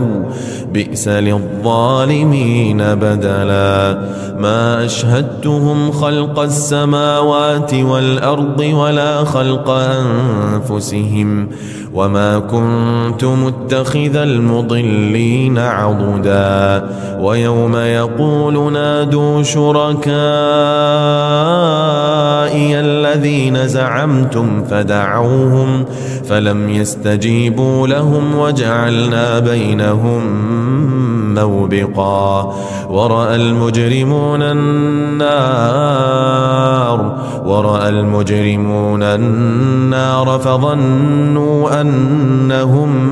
مواقعوها ولم يجدوا عنها مصرفا. ولقد صرفنا في هذا القرآن للناس من كل مثل وكان الإنسان أكثر شيء جدلا. وما منع الناس أن يؤمنوا إذ جاءهم الهدى ويستغفروا ربهم إلا أن تأتيهم سنة الأولين أو يأتيهم العذاب قبلا. وما نرسل المرسلين إلا مبشرين ومنذرين ويجادل الذين كفروا بالباطل ليدحضوا به الحق واتخذوا آياتي وما أنذروا هزوا. ومن أظلم ممن ذكر بآيات ربه فأعرض عنها ونسي ما قدمت يداه. إنا جعلنا على قلوبهم أكنة أن يفقهوه وفي آذانهم وقرا وإن تدعهم إلى الهدى فلن يهتدوا إذن أبدا. وربك الغفور ذو الرحمة لو يؤاخذهم بما كسبوا لعجل لهم العذاب بل لهم موعد لن يجدوا من دونه موئلا. وتلك القرى أهلكناهم لما ظلموا وجعلنا لمهلكهم موعدا. وإذ قال موسى لفتاه لا أبرح حتى أبلغ مجمع البحرين أو أمضي حقبا فلما بلغا مجمع بينهما نسيا حوتهما فاتخذ سبيله في البحر سربا. فلما جاوزا قال لفتاه آتنا غداءنا لقد لقينا من سفرنا هذا نصبا. قال أرأيت إذ أوينا إلى الصخرة فإني نسيت الحوت وما أنسانيه إلا الشيطان أن أذكره واتخذ سبيله في البحر عجبا. قال ذلك ما كنا نبغي فارتدا على آثاره رحمة من عندنا وعلمناه من لدنا علما. قال له موسى هل أتبعك على أن تعلمني مما علمت رشدا. قال إنك لن تستطيع معي صبرا وكيف تصبر على ما لم تحط به خبرا. قال ستجدني إن شاء الله صابرا ولا أعصي لك أمرا. قال فإن اتبعتني فلا تسألني عن شيء حتى أحدث لك منه ذكرا. فانطلقا حتى إذا ركبا في السفينة خرقها قال أخرقتها لتغرق أهلها لقد جئت شيئا إمرا. قال ألم أقل إنك لن تستطيع معي صبرا. قال لا تؤاخذني بما نسيت ولا ترهقني من أمري عسرا. فانطلقا حتى إذا لقيا غلاما فقتله. قال أقتلت نفسا زكية بغير نفس لقد جئت شيئا نكرا. قال ألم أقل لك إنك لن تستطيع معي صبرا. قال إن سألتك عن شيء بعدها فلا تصاحبني قد بلغت من لدني عذرا. فانطلقا حتى إذا أتيا أهل قرية استطعما أهلها فأبوا أن يضيفوهما فوجدا فيها جدارا يريد أن ينقض فأقامه. قال لو شئت لاتخذت عليه أجرا. قال هذا فراق بيني وبين يمينك سأنبئك بتأويل ما لم تستطع عليه صبرا. أما السفينة فكانت لمساكين يعملون في البحر فأردت أن أعيبها وكان وراءهم ملك يأخذ كل سفينة غصبا. وأما الغلام فكان أبواه مؤمنين فخشينا أن يرهقهما طغيانا وكفرا فأردنا أن يبدلهما ربهما خيرا منه زكاة وأقرب رحما. وأما الجدار فكان لغلامين يتيمين في المدينة وكان تحته كنز لهما وكان أبوهما صالحا فأراد ربك أن يبلغا أشدهما ويستخرجا كنزهما رحمة من ربك وما فعلته عن أمري ذلك تأويل ما لم تسطع عليه صبرا. ويسألونك عن ذي القرنين قل سأتلو عليكم منه ذكرا. إنا مكنا له في الأرض وآتيناه من كل شيء سببا فأتبع سببا حتى إذا بلغ مغرب الشمس وجدها تغرب في عين حمئة ووجد عندها قوما قلنا يا ذا القرنين إما أن تعذب وإما أن تتخذ فيهم حسنا. قال أما من ظلم فسوف نعذبه ثم يرد إلى ربه فيعذبه عذابا نكرا. وأما من آمن وعمل صالحا فله جزاء الحسنى وسنقول له من أمرنا يسرا. ثم أتبع سببا حتى إذا بلغ مطلع الشمس وجدها تطلع على قوم لم نجعل لهم من دونها سترا كذلك وقد أحطنا بما لديه خبرا. ثم أتبع سببا حتى إذا بلغ بين السدين وجد من دونهما قوما لا يكادون يفقهون قولا. قالوا يا ذا القرنين إن يأجوج ومأجوج مفسدون في الأرض فهل نجعل لك خرجا على أن تجعل بيننا وبينهم سدا. قال ما مكني فيه ربي خير فأعينوني بقوة أجعل بينكم وبينهم ردما. آتوني زبر الحديد حتى إذا ساوى بين الصدفين قال انفخوا حتى إذا جعله نارا قال آتوني أفرغ عليه قطرا. فما استطاعوا أن يظهروه وما استطاعوا له نقبا. قال هذا رحمة من ربي فإذا جاء وعد ربي جعله دكاء وكان وعد ربي حقا. وتركنا بعضهم يومئذ يموج في بعض ونفخ في الصور فجمعناهم جمعا. وعرضنا جهنم يومئذ للكافرين عرضا الذين كانت أعينهم في غطاء عن ذكري وكانوا لا يستطيعون سمعا. أفحسب الذين كفروا أن يتخذوا عبادي من دوني أولياء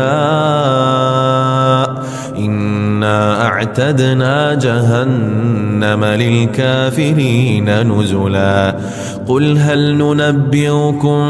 بالأخسرين أعمالا الذين ضل سعيهم في الحياة الدنيا وهم يحسبون أنهم يحسنون صنعا أولئك الذين كفروا بآيات ربهم ولقائه فحبطت أعمالهم فلا نقيم لهم يوم القيامة وزنا ذلك جزاؤهم جهنم بما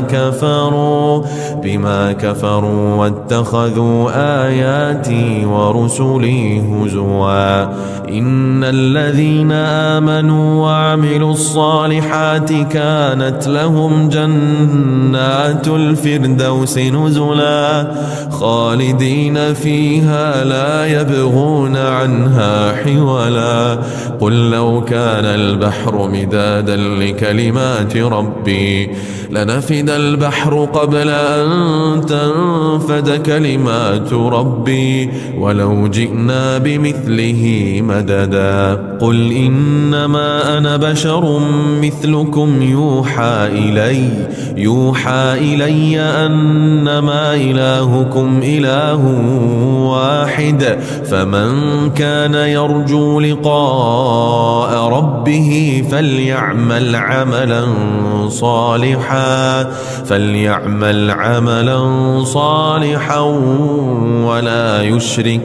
ولا يشرك بعبادة ربه أحدا الحمد لله الذي أنزل على عبده الكتاب ولم يجعل له عوجا قيما لينذر بأسا شديدا من لدنه ويبشر المؤمنين الذين يعملون الصالحات أن لهم أجرا حسنا ماكثين فيه أبدا وينذر الذين قالوا اتخذ الله ولدا ما لهم به من علم ولا لآبائهم كبرت كلمة تخرج من أفواههم إن يقولون إلا كذبا فلعلك باخع نفسك على آثارهم إن لم يؤمنوا بهذا الحديث أسفا إنا جعلنا ما على الأرض زينة لها لنبلوهم أيهم أحسن عملا وإنا لجاعلون ما عليها صعيدا جرزا أم حسبت أن أصحاب الكهف والرقيم كانوا من آياتنا عجبا إذ أوى الفتية إلى الكهف فقالوا ربنا آتنا من لدنك رحمة وهيئ لنا من أمرنا رشدا فضربنا على آذانهم في الكهف سنين عددا ثم بعثناهم لنعلم أي الحزبين أحصى لما لبثوا أمدا نحن نقص عليك نباهم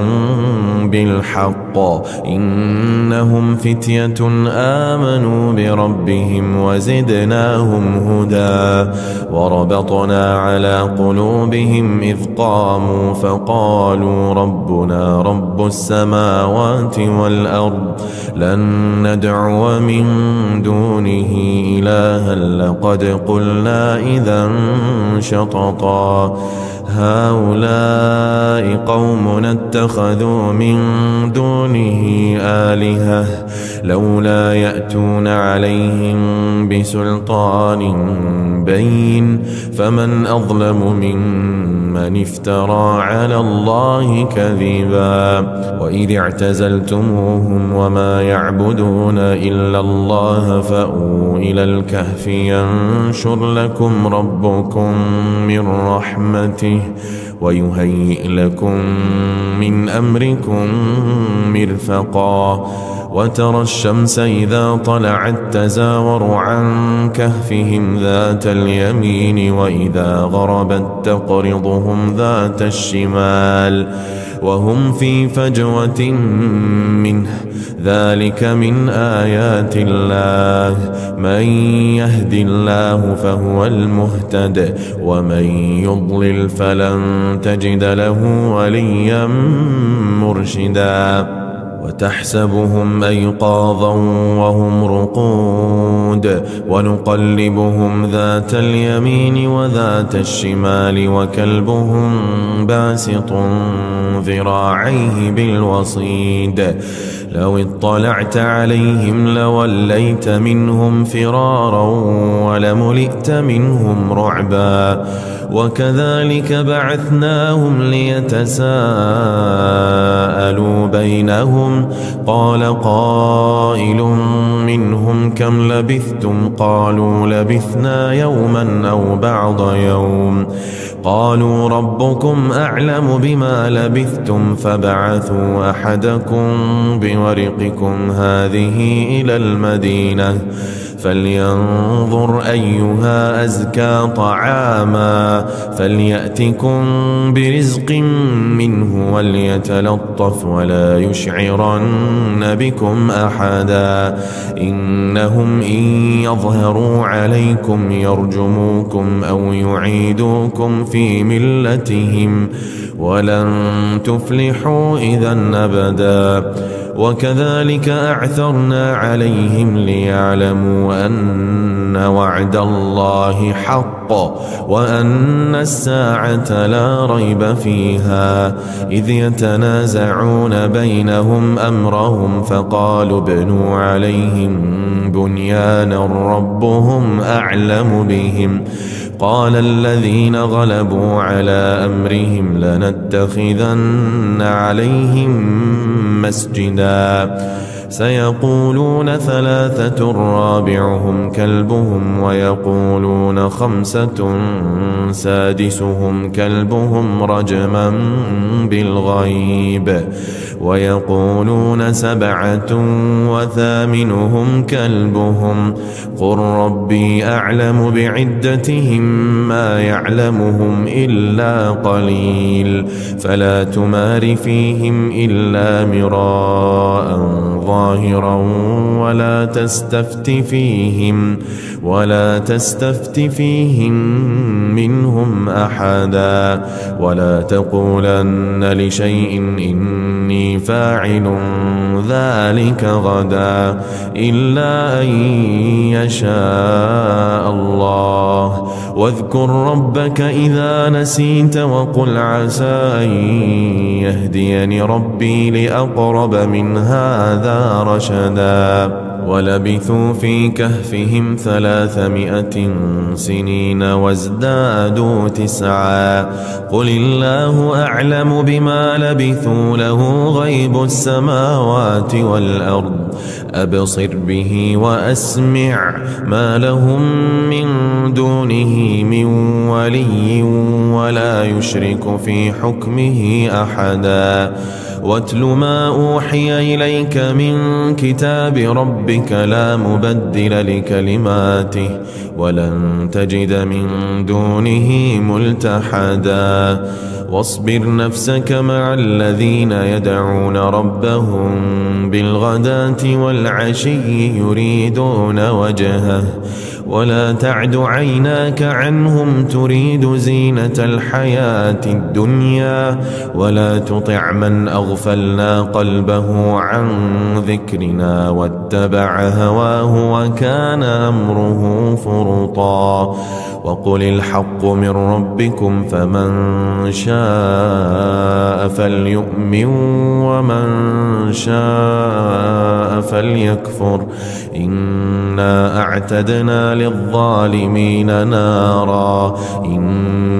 أعتدنا للظالمين نارا أحاط بهم سرادقها وإن يستغيثوا يغاثوا بماء كالمهل يشوي الوجوه بئس الشراب وساءت مرتفقا إن الذين آمنوا وعملوا الصالحات إنا لا نضيع أجر من أحسن عملا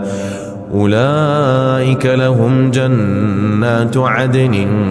تجري من تحتهم الأنهار يحلون فيها من أساور من ذهب ويلبسون ثيابا خضرا من سندس واستبرق متكئين فيها على الأرائك نعم الثواب وحسنت مرتفقا واضرب لهم مثلا الرجلين جعلنا لأحدهما جنتين من أعناب وحففناهما بنخل وجعلنا بينهما زرعا كلتا الجنتين آتت أكلها ولم تظلم منه شيئا وفجرنا خلالهما نهرا وكان له ثمر فقال لصاحبه وهو يحاوره أنا أكثر منك مالا وأعز نفرا ودخل جنته وهو ظالم لنفسه قال ما أظن أن تبيد هذه أبدا وما أظن الساعة قائمة ولئن رددت إلى ربي لأجدن خيرا منها منقلبا قال له صاحبه وهو يحاوره أكفرت بالذي خلقك من تراب ثم من نطفة ثم سواك رجلا لكن هو الله ربي ولا أشرك بربي أحدا ولولا إذ دخلت جنتك قلت ما شاء الله لا قوة إلا بالله إن ترني أنا أقل منك مالا وولدا فعسى ربي أن يؤتيني خيرا من جنتك ويرسل عليها حسبانا من السماء فتصبح صعيدا زلقا أو يصبح ماؤها غورا فلن تستطيع له طلبا وأحيط بثمره فأصبح يقلب كفيه على ما أنفق فيها وهي خاوية على عروشها ويقول يا ليتني لم أشرك بربي أحدا ولم تكن له فئة ينصرونه من دون الله وما كان منتصرا هنالك الولاية لله الحق هو خير ثوابا وخير عقبا واضرب لهم مثل الحياة الدنيا كماء إن أنزلناه من السماء فاختلط به نبات الأرض فأصبح هشيما تذروه الرياح وكان الله على كل شيء مقتدرا المال والبنون زينة الحياة الدنيا والباقيات الصالحات خير عند ربك ثوابا وخير أملا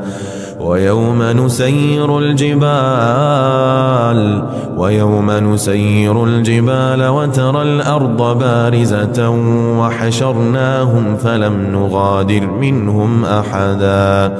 وعرضوا على ربك صفا لقد جئتمونا كما خلقناكم أول مرة بل زعمتم أن لن نجعل لكم موعدا ووضع الكتاب فترى المجرمين مشفقين مما فيه ويقولون يا ويلتنا ما لهذا الكتاب ما لهذا الكتاب لا يغادر صغيرة ولا كبيرة إلا أحصاها ووجدوا ما عملوا حاضرا ولا يظلم ربك أحدا. وإذ قلنا للملائكة اسجدوا لآدم فسجدوا إلا إبليس كان من الجن ففسق عن أمر ربه أفتتخذونه وذريته أولياء من دوني وهم لكم عدو بئس للظالمين بدلا. ما أشهدتهم خلق السماوات والأرض ولا خلق أنفسهم وما كنت متخذ المضلين عضدا. ويوم يقول نادوا شركائي الذين زعمتم فدعوهم فلم يستجيبوا لهم وجعلنا بينهم موبقا. ورأى المجرمون النار فظنوا أنهم مواقعوها ولم يجدوا عنها مصرفا. ولقد صرفنا في هذا القرآن للناس من كل مثل وكان الإنسان أكثر شيء جدلا. وما منع الناس أن يؤمنوا إذ جاءهم الهدى ويستغفروا ربهم إلا أن تأتيهم سنة الأولين أو يأتيهم العذاب قبلا. وما نرسل المرسلين إلا مبشرين ومنذرين ويجادل الذين كفروا بالباطل ليدحضوا به الحق واتخذوا آياتي وما أنذروا هزوا. ومن أظلم ممن ذكر بآيات ربه فأعرض عنها ونسي ما قدمت يداه. إنا جعلنا على قلوبهم أكنة أن يفقهوه وفي آذانهم وقرا وإن تدعهم إلى الهدى فلن يهتدوا إذن أبدا. وربك الغفور ذو الرحمة لو يؤاخذهم بما كسبوا لعجل لهم العذاب بل لهم موعد لن يجدوا من دونه موئلا. وتلك القرى أهلكناهم لما ظلموا وجعلنا لمهلكهم موعدا. وإذ قال موسى لفتاه لا أبرح حتى أبلغ مجمع البحرين أو أمضي حقبا فلما بلغا مجمع بينهما نسيا حوتهما فاتخذ سبيله في البحر سربا. فلما جاوزا قال لفتاه آتنا غداءنا لقد لقينا من سفرنا هذا نصبا. قال أرأيت إذ أوينا إلى الصخرة فإني نسيت الحوت وما أنسانيه إلا الشيطان أن أذكره واتخذ سبيله في البحر عجبا. قال ذلك ما كنا نبغي فارتدا على آثارهما قصصا فوجدا عبدا من عبادنا آتيناه رحمة من عندنا وعلمناه من لدنا علما. قال له موسى هل أتبعك على أن تعلمني مما علمت رشدا. قال إنك لن تستطيع معي صبرا وكيف تصبر على ما لم تحط به خبرا. قال ستجدني إن شاء الله صابرا ولا أعصي لك أمرا. قال فإن اتبعتني فلا تسألني عن شيء حتى أحدث لك منه ذكرا.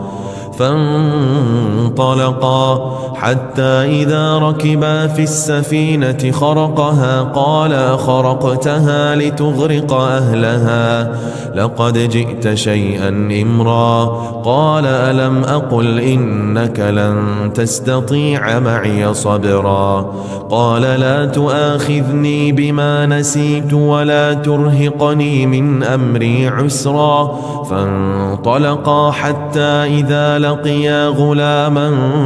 فقتله قال أقتلت نفسا زكية بغير نفس لقد جئت شيئا نكرا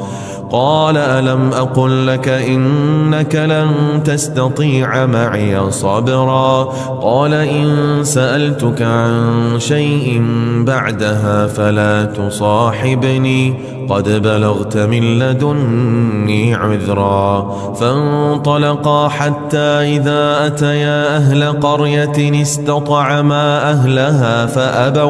فأبوا أن يضيفوهما فوجدا فيها جدارا يريد أن ينقض فقامه قال لو شئت لاتخذت عليه أجرا قال هذا فراق بيني وبينك سأنبئك بتأويل ما لم تستطع عليه صبرا أما السفينة فكانت لمساكين يعملون في البحر فأردت أن أعيبها وكان وراءهم ملك يأخذ كل سفينة غصبا وأما الغلام فكان أبواه مؤمنين فخشينا أن يرهقهما طغيانا وكفرا فأردنا أن يبدلهما ربهما خيرا منه زكاة وأقرب رحما وأما الجدار فكان لغلامين يتيمين في المدينة وكان تحته كنز لهما وكان أبوهما صالحا فأراد ربك أن يبلغا أشدهما ويستخرجا كنزهما رحمة من ربك وما فعلته عن أمري ذلك تأويل ما لم تسطع عليه صبرا ويسألونك عن ذي القرنين قل سأتلو عليكم منه ذكرا إنا مكنا له في الأرض وآتيناه من كل شيء سببا فأتبع سببا حتى إذا بلغ مغرب الشمس وجدها تغرب في عين حمئة ووجد عندها قوما قلنا يا ذا القرنين إما أن تعذب وإما أن تتخذ فيهم حسنا قال أما من ظلم فسوف نعذبه ثم يرد إلى ربه فيعذبه عذابا نكرا وأما من آمن وعمل صالحا فله جزاء الحسنى وسنقول له من أمرنا يسرا ثم أتبع سببا حتى إذا بلغ مطلع الشمس وجدها تطلع على قوم لم نجعل لهم من دونها سترا كذلك وقد أحطنا بما لديه خبرا ثم أتبع سببا حتى إذا بلغ بين السدين وجد من دونهما قوما لا يكادون يفقهون قولا قالوا يا ذا القرنين إن يأجوج ومأجوج مفسدون في الأرض فهل نجعل لك خرجا على أن تجعل بيننا وبينهم سدا قال ما مكني فيه ربي خير فأعينوني بقوة أجعل بينكم وبينهم ردما آتوني زبر الحديد حتى إذا ساوى بين الصدفين قال انفخوا حتى إذا جعله نارا قال آتوني أفرغ عليه قطرا فما استطاعوا أن يظهروه وما استطاعوا له نقبا قال هذا رحمة من ربي فإذا جاء وعد ربي جعله دكاء وكان وعد ربي حقا وتركنا بعضهم يومئذ يموج في بعض ونفخ في الصور فجمعناهم جمعا وعرضنا جهنم يومئذ للكافرين عرضا الذين كانت أعينهم في غطاء عن ذكري وكانوا لا يستطيعون سمعا أفحسب الذين كفروا أن يتخذوا عبادي من دوني أولياء إنا أعتدنا جهنم للكافرين نزلا قل هل ننبئكم بالأخسرين أعمالا الذين ضل سعيهم في الحياة الدنيا وهم يحسبون أنهم يحسنون صنعا أولئك الذين كفروا بآيات ربهم ولقائه فحبطت أعمالهم فلا نقيم لهم يوم القيامة وزنا ذلك جزاؤهم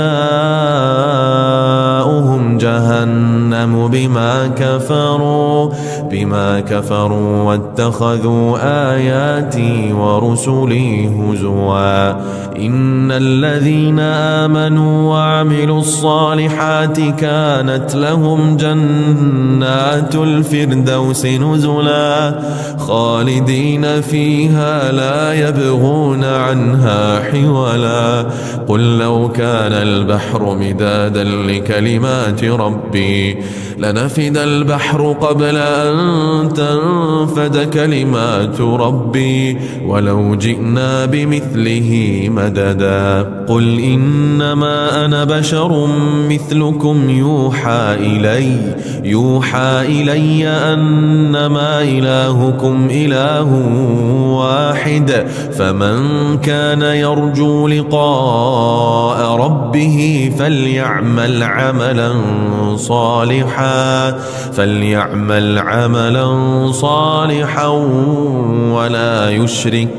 ولا يشرك بعبادة ربه أحدا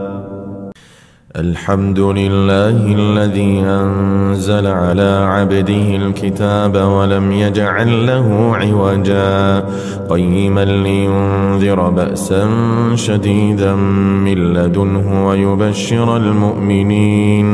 ويبشر المؤمنين الذين يعملون الصالحات أن لهم أجرا حسنا ماكثين فيه أبدا وينذر الذين قالوا اتخذ الله ولدا ما لهم به من علم ولا لآبائهم كبرت كلمة تخرج من أفواههم إن يقولون إلا كذبا فلعلك باخع نفسك على آثارهم إن لم يؤمنوا بهذا الحديث أسفا إنا جعلنا ما على الأرض زينة لها لنبلوهم أيهم أحسن عملا وإنا لجاعلون ما عليها صعيدا جرزا أم حسبت أن أصحاب الكهف والرقيم كانوا من آياتنا عجبا إذ أوى الفتية إلى الكهف فقالوا ربنا آتنا من لدنك رحمة وهيئ لنا من أمرنا رشدا فضربنا على آذانهم في الكهف سنين عددا ثم بعثناهم لنعلم أي الحزبين أحصى لما لبثوا أمدا نحن نقص عليك نباهم بالحق إنهم فتية آمنوا بربهم وزدناهم هدى وربطنا على قلوبهم إذ قاموا فقالوا ربنا رب السماوات والأرض لن ندعو من دونه إلها لقد قلنا إذا شططا هؤلاء قومنا اتخذوا من دونه آلهة لولا يأتون عليهم بسلطان بين فمن أظلم ممن افترى على الله كذبا وإذ اعتزلتموهم وما يعبدون إلا الله فأووا إلى الكهف ينشر لكم ربكم من رحمته ويهيئ لكم من أمركم مرفقا وترى الشمس إذا طلعت تزاور عن كهفهم ذات اليمين وإذا غربت تقرضهم ذات الشمال وهم في فجوة منه ذلك من آيات الله من يهد الله فهو المهتد ومن يضلل فلن تجد له وليا مرشدا وتحسبهم أيقاظا وهم رقود ونقلبهم ذات اليمين وذات الشمال وكلبهم باسط ذراعيه بالوصيد لو اطلعت عليهم لوليت منهم فرارا ولملئت منهم رعبا وكذلك بعثناهم ليتساءلوا بينهم قال قائل منهم كم لبثتم قالوا لبثنا يوما أو بعض يوم قالوا ربكم أعلم بما لبثتم فبعثوا أحدكم بورقكم هذه إلى المدينة فلينظر أيها أزكى طعاما فليأتكم برزق منه وليتلطف ولا يشعرن بكم أحدا إنهم إن يظهروا عليكم يرجموكم أو يعيدوكم في ملتهم ولن تفلحوا إذا أبدا وكذلك أعثرنا عليهم ليعلموا أن وعد الله حق وأن الساعة لا ريب فيها إذ يتنازعون بينهم أمرهم فقالوا ابنوا عليهم بنيانا ربهم أعلم بهم قال الذين غلبوا على أمرهم لنتخذن عليهم مسجدا سيقولون ثلاثة رابعهم كلبهم ويقولون خمسة سادسهم كلبهم رجما بالغيب ويقولون سبعة وثامنهم كلبهم قل ربي أعلم بعدتهم ما يعلمهم إلا قليل فلا تمار فيهم إلا مراء ظاهرا ولا تستفت فيهم ولا تستفت فيهم منهم أحدا ولا تقولن لشيء إني فاعل ذلك غدا إلا أن يشاء الله واذكر ربك إذا نسيت وقل عسى أن يهديني ربي لأقرب من هذا رشدا ولبثوا في كهفهم 300 سنين وازدادوا 9 قل الله أعلم بما لبثوا له غيب السماوات والأرض أبصر به وأسمع ما لهم من دونه من ولي ولا يشرك في حكمه أحدا واتل ما أوحي إليك من كتاب ربك لا مبدل لكلماته ولن تجد من دونه ملتحدا واصبر نفسك مع الذين يدعون ربهم بالغداة والعشي يريدون وجهه ولا تعد عيناك عنهم تريد زينة الحياة الدنيا ولا تطع من أغفلنا قلبه عن ذكرنا واتبع هواه وكان أمره فرطا وقل الحق من ربكم فمن شاء فليؤمن ومن شاء فليكفر إنا أعتدنا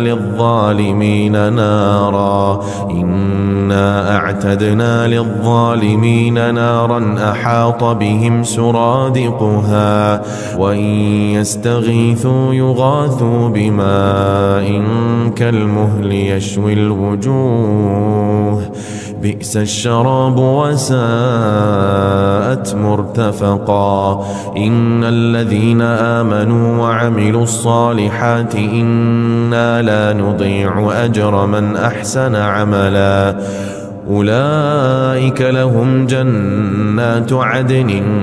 تجري من تحتهم الأنهار يحلون فيها من أساور من ذهب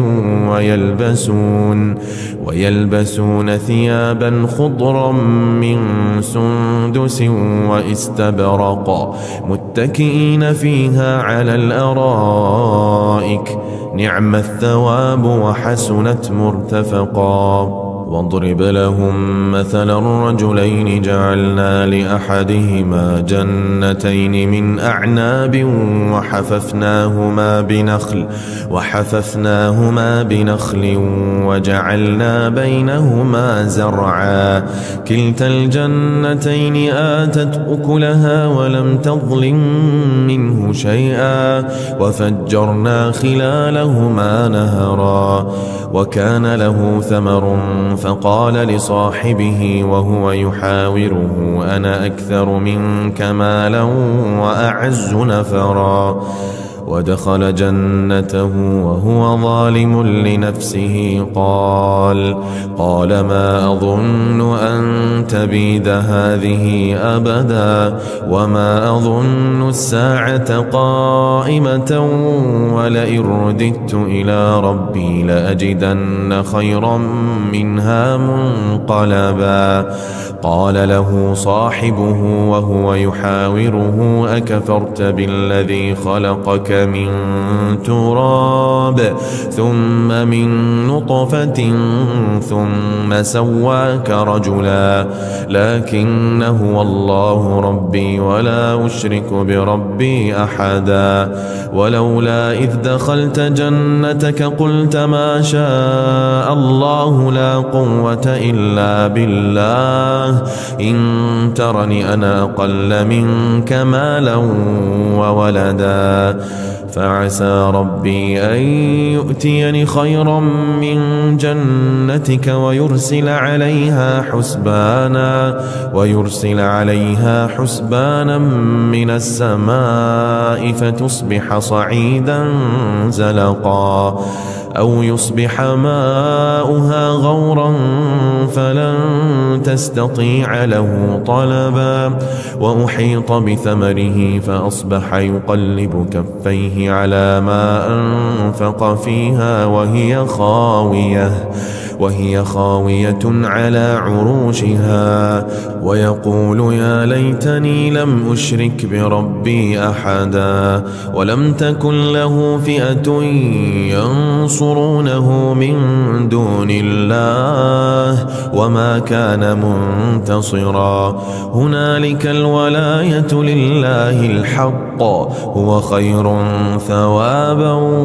وخير عقبا واضرب لهم مثل الحياة الدنيا كماء إن أنزلناه من السماء فاختلط به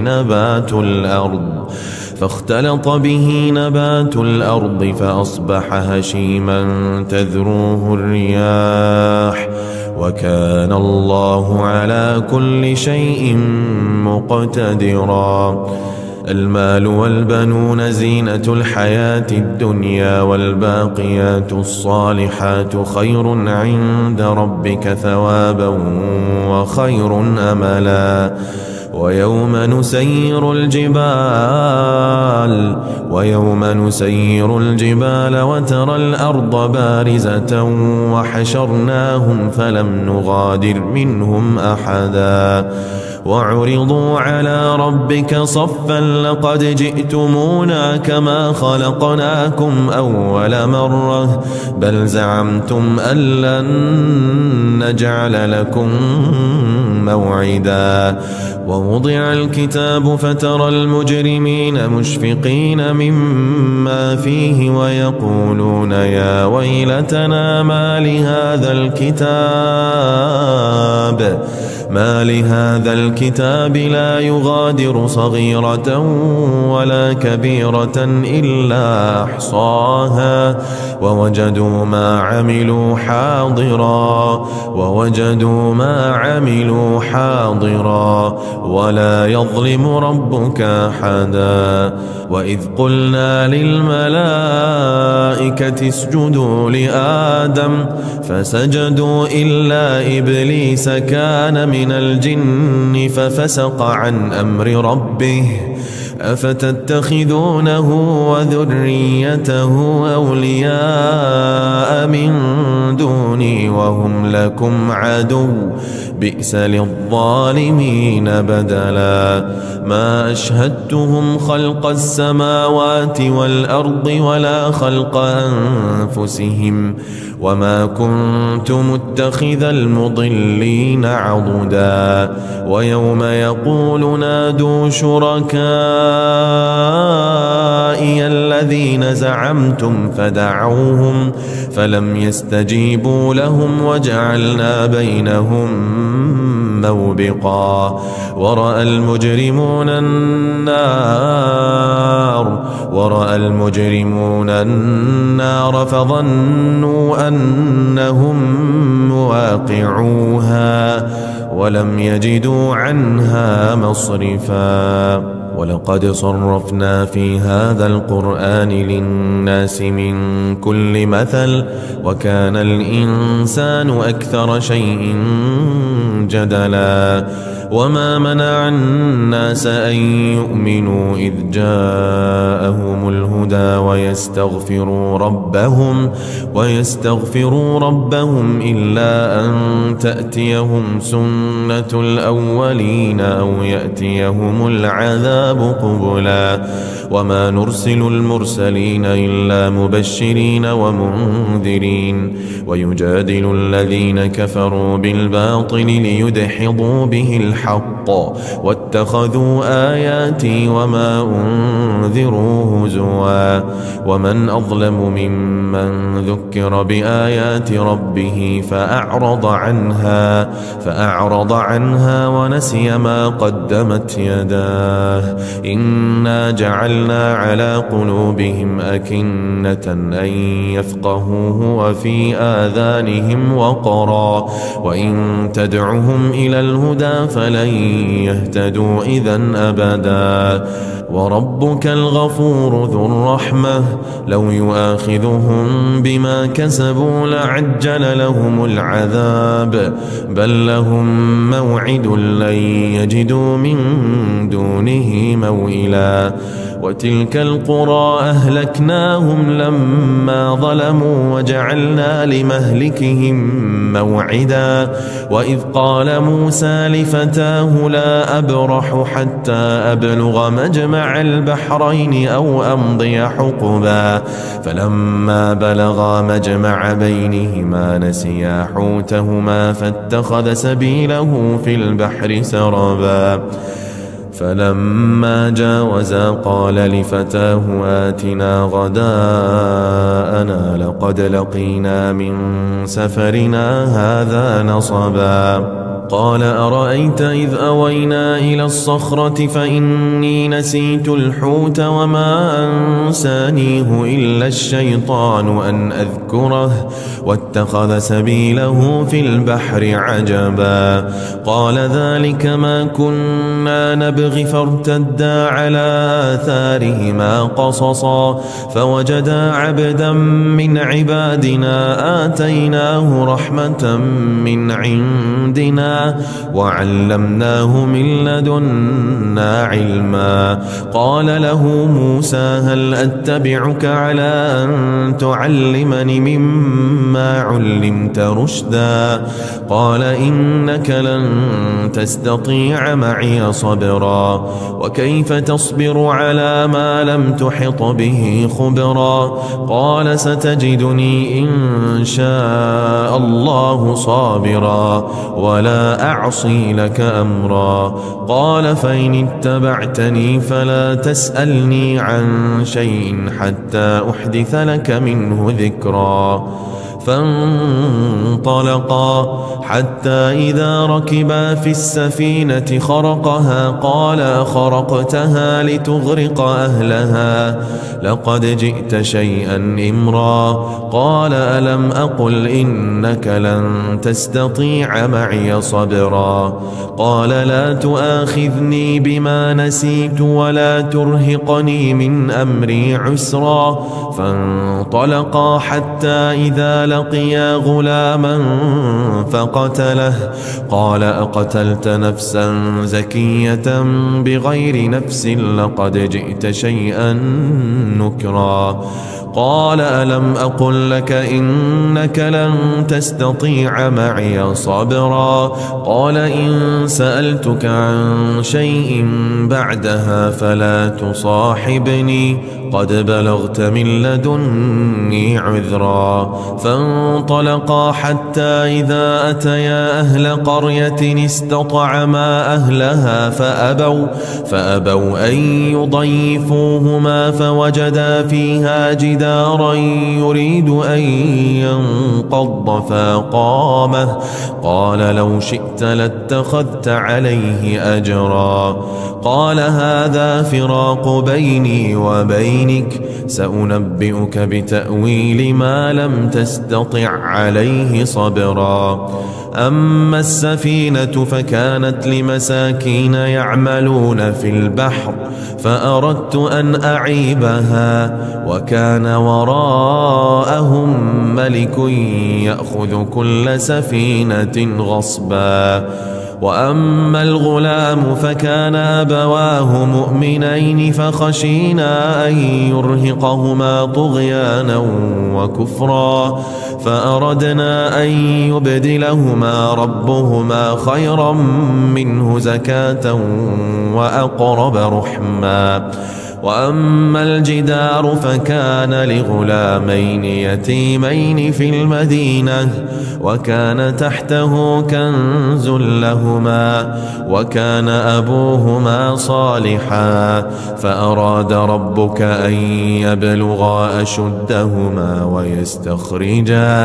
ويستخرجا كنزهما رحمة من ربك وما فعلته عن أمري عليه ذلك تأويل ما لم تسطع عليه صبرا ويسألونك عن ذي القرنين قل سأتلو عليكم منه ذكرا إنا مكنا له في الأرض وآتيناه من كل شيء سببا فأتبع سببا حتى إذا بلغ مغرب الشمس وجدها تغرب في عين حمئة ووجد عندها قوما قلنا يا ذا القرنين إما أن تعذب وإما أن تتخذ فيهم حسنا قال أما من ظلم فسوف نعذبه ثم يرد إلى ربه فيعذبه عذابا نكرا وأما من آمن وعمل صالحا فله جزاء الحسنى وسنقول له من أمرنا يسرا ثم أتبع سببا حتى إذا بلغ مطلع الشمس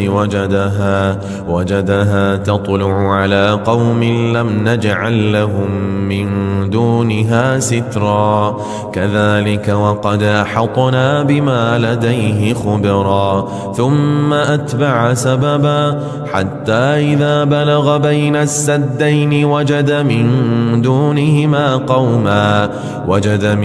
دونهما قوما لا يكادون يفقهون قولا قالوا يا ذا القرنين إن يأجوج ومأجوج مفسدون في الأرض فهل نجعل لك خرجا على أن تجعل بيننا وبينهم سدا قال ما مكني فيه ربي خير فأعينوني بقوة أجعل بينكم وبينهم ردما آتوني زبر الحديد حتى إذا ساوى بين الصدفين قال انفخوا حتى إذا جعله نارا قال آتوني أفرغ عليه قطرا فما استطاعوا أن يظهروه وما استطاعوا له نقبا قال هذا رحمة من ربي فإذا جاء وعد ربي جعله دكاء وكان وعد ربي حقا وتركنا بعضهم يومئذ يموج في بعض ونفخ في الصور فجمعناهم جمعا وعرضنا جهنم يومئذ للكافرين عرضا الذين كانت أعينهم في غطاء عن ذكري وكانوا لا يستطيعون سمعا أفحسب الذين كفروا أن يتخذوا عبادي من دوني أولياء إنا أعتدنا جهنم للكافرين نزلا قل هل ننبئكم بالأخسرين أعمالا الذين ضل سعيهم في الحياة الدنيا وهم يحسبون أنهم يحسنون صنعا أولئك الذين كفروا بآيات ربهم ولقائه فحبطت أعمالهم فلا نقيم لهم يوم القيامة وزنا ذلك جزاؤهم جهنم بما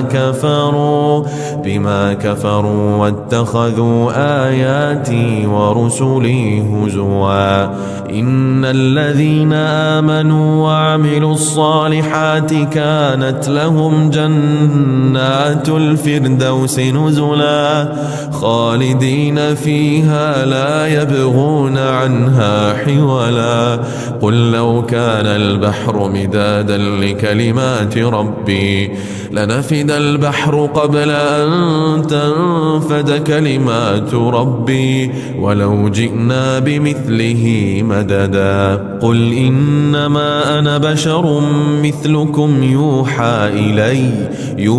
إلي أنما إلهكم إله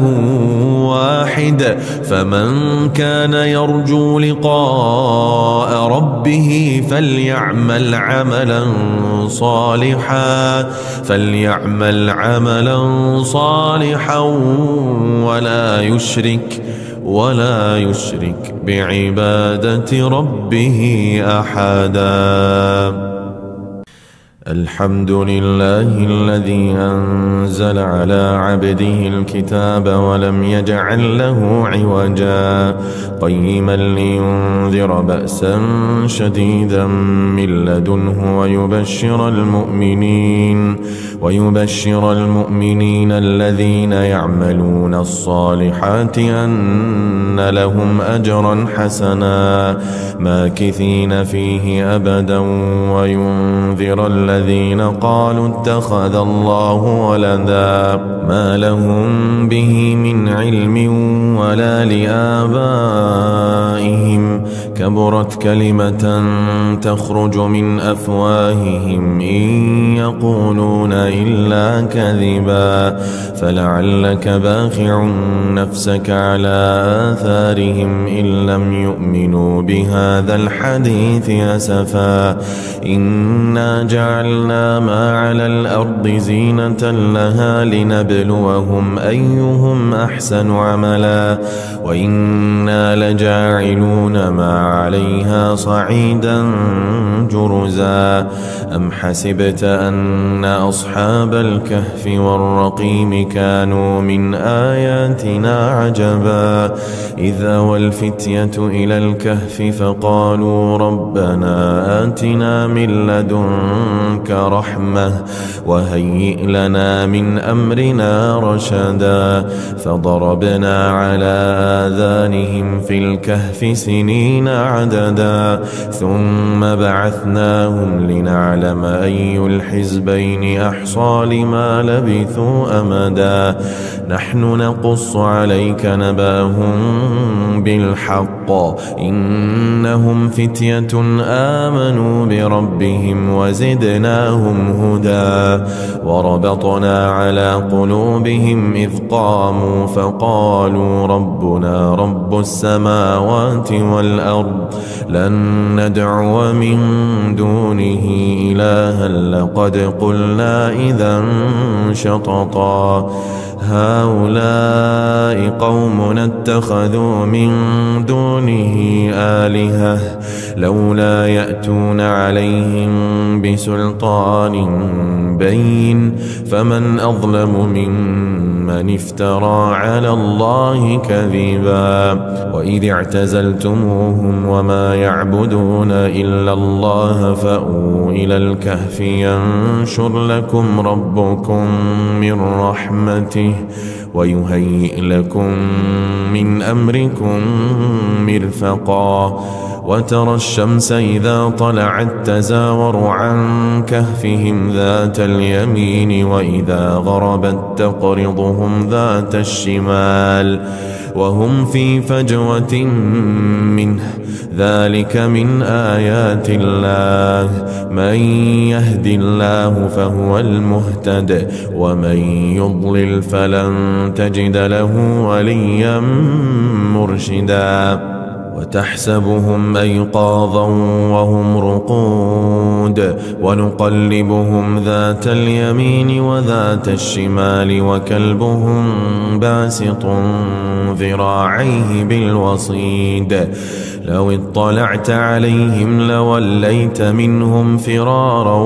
ولملئت منهم رعبا وكذلك بعثناهم ليتساءلوا بينهم قال قائل منهم كم لبثتم قالوا لبثنا يوما أو بعض يوم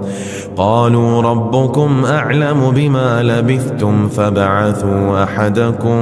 بورقكم هذه إلى المدينة فلينظر أيها أزكى طعاما فليأتكم برزق منه وليتلطف ولا يشعرن بكم أحدا إنهم إن يظهروا عليكم يرجموكم أو يعيدوكم في ملتهم ولن تفلحوا إذا أبدا وكذلك أعثرنا عليهم ليعلموا أن وعد الله حق وأن الساعة لا ريب فيها إذ يتنازعون بينهم أمرهم فقالوا ابنوا عليهم بنيانا ربهم أعلم بهم قال الذين غلبوا على أمرهم لنتخذن عليهم مسجدا سيقولون ثلاثة رابعهم كلبهم ويقولون خمسة سادسهم كلبهم رجما بالغيب ويقولون سبعة وثامنهم كلبهم قل ربي أعلم بعدتهم ما يعلمهم إلا قليل فلا تمار فيهم إلا مراء ظاهرا ولا تستفت فيهم منهم أحدا ولا تقولن لشيء إني فاعل ذلك غدا إلا أن يشاء الله واذكر ربك إذا نسيت وقل عسى أن يهديني ربي لأقرب من هذا رشدا ولبثوا في كهفهم 300 سنين وازدادوا 9 قل الله أعلم بما لبثوا له غيب السماوات والأرض أبصر به وأسمع ما لهم من دونه من ولي ولا يشرك في حكمه أحدا واتل ما أوحي إليك من كتاب ربك لا مبدل لكلماته ولن تجد من دونه ملتحدا واصبر نفسك مع الذين يدعون ربهم بالغداة والعشي يريدون وجهه ولا تعد عيناك عنهم تريد زينة الحياة الدنيا ولا تطع من أغفلنا قلبه عن ذكرنا واتبع هواه وكان أمره فرطا وقل الحق من ربكم فمن شاء فليؤمن ومن شاء فليكفر إنا أعتدنا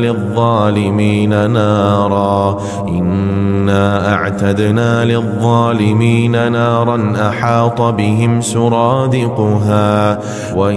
يستغيثوا يغاثوا بماء كالمهل يشوي الوجوه بئس الشراب وساءت مرتفقا إن الذين آمنوا وعملوا الصالحات إنا لا نضيع أجر من أحسن عملا أولئك لهم جنات عدن تجري من تحتهم الأنهار يحلون فيها من أساور من ذهب ويلبسون ثيابا خضرا من سندس واستبرق متكئين فيها على الأرائك نعم الثواب وحسنت مرتفقا واضرب لهم مثلا الرجلين جعلنا لأحدهما جنتين من أعناب وحففناهما بنخل وجعلنا بينهما زرعا كلتا الجنتين آتت أكلها ولم تظلم منه شيئا وفجرنا خلالهما نهرا وكان له ثمر فقال لصاحبه وهو يحاوره أنا أكثر منك مالا وأعز نفرا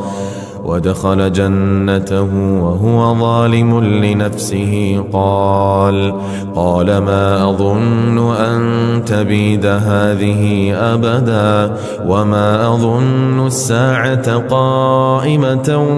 ولئن رددت إلى ربي لأجدن خيرا منها منقلبا. قال له صاحبه وهو يحاوره أكفرت بالذي خلقك من تراب ثم من نطفة ثم سواك رجلا لكن هو الله ربي ولا أشرك بربي أحدا. ولولا إذ دخلت جنتك قلت ما شاء الله لا قوة إلا بالله إن ترني أنا أقل منك مالا وولدا فعسى ربي أن يؤتيني خيرا من جنتك ويرسل عليها حسبانا من السماء فتصبح صعيدا زلقا أو يصبح ماؤها غورا فلن تستطيع له طلبا. وأحيط بثمره فأصبح يقلب كفيه على ما أنفق فيها وهي خاوية على عروشها ويقول يا ليتني لم أشرك بربي أحدا. ولم تكن له فئة ينصرونه من دون الله وما كان منتصرا. هنالك الولاية لله الحق هو خير ثوابا وخير عقبا. واضرب لهم مثل الحياة الدنيا كماء إن أنزلناه من السماء فاختلط به نبات الأرض فأصبح هشيما تذروه الرياح وكان الله على كل شيء مقتدرا. المال والبنون زينة الحياة الدنيا والباقيات الصالحات خير عند ربك ثوابا وخير أملا. ويوم نسير الجبال وترى الأرض بارزة وحشرناهم فلم نغادر منهم أحدا. وعرضوا على ربك صفا لقد جئتمونا كما خلقناكم أول مرة بل زعمتم أن لن نجعل لكم موعدا. ووضع الكتاب فترى المجرمين مشفقين مما فيه ويقولون يا ويلتنا ما لهذا الكتاب لا يغادر صغيرة ولا كبيرة إلا أحصاها ووجدوا ما عملوا حاضرا ولا يظلم ربك أحدا. وإذ قلنا للملائكة اسجدوا لآدم فسجدوا إلا إبليس كان من الجن ففسق عن أمر ربه أفتتخذونه وذريته أولياء من دوني وهم لكم عدو بئس للظالمين بدلا. ما أشهدتهم خلق السماوات والأرض ولا خلق أنفسهم وما كنت متخذ المضلين عضدا. ويوم يقول نادوا شركائي الذين زعمتم فدعوهم فلم يستجيبوا لهم وجعلنا بينهم موبقا ورأى المجرمون النار فظنوا أنهم مواقعوها ولم يجدوا عنها مصرفا ولقد صرفنا في هذا القرآن للناس من كل مثل وكان الإنسان أكثر شيء جدلا وما منع الناس أن يؤمنوا إذ جاءهم الهدى ويستغفروا ربهم إلا أن تأتيهم سنة الأولين أو يأتيهم العذاب قبلا وما نرسل المرسلين إلا مبشرين ومنذرين ويجادل الذين كفروا بالباطل ليدحضوا به الحق واتخذوا آياتي وما أنذروا هزوا ومن أظلم ممن ذكر بآيات ربه فأعرض عنها ونسي ما قدمت يداه إنا جعلنا على قلوبهم أكنة أن يفقهوه وفي آذانهم وقرا وإن تدعهم إلى الهدى فلن يهتدوا إذن أبدا وربك الغفور ذو الرحمة لو يؤاخذهم بما كسبوا لعجل لهم العذاب بل لهم موعد لن يجدوا من دونه موئلا وتلك القرى أهلكناهم لما ظلموا وجعلنا لمهلكهم موعدا وإذ قال موسى لفتاه لا أبرح حتى أبلغ مجمع البحرين أو أمضي حقبا فلما بلغا مجمع بينهما نسيا حوتهما فاتخذ سبيله في البحر سربا فلما جاوزا قال لفتاه آتنا غداءنا لقد لقينا من سفرنا هذا نصبا قال أرأيت إذ أوينا إلى الصخرة فإني نسيت الحوت وما أنسانيه إلا الشيطان أن أذكره واتخذ سبيله في البحر عجبا قال ذلك ما كنا نبغي فارتدا على آثارهما قصصا فوجدا عبدا من عبادنا آتيناه رحمة من عندنا وعلمناه من لدن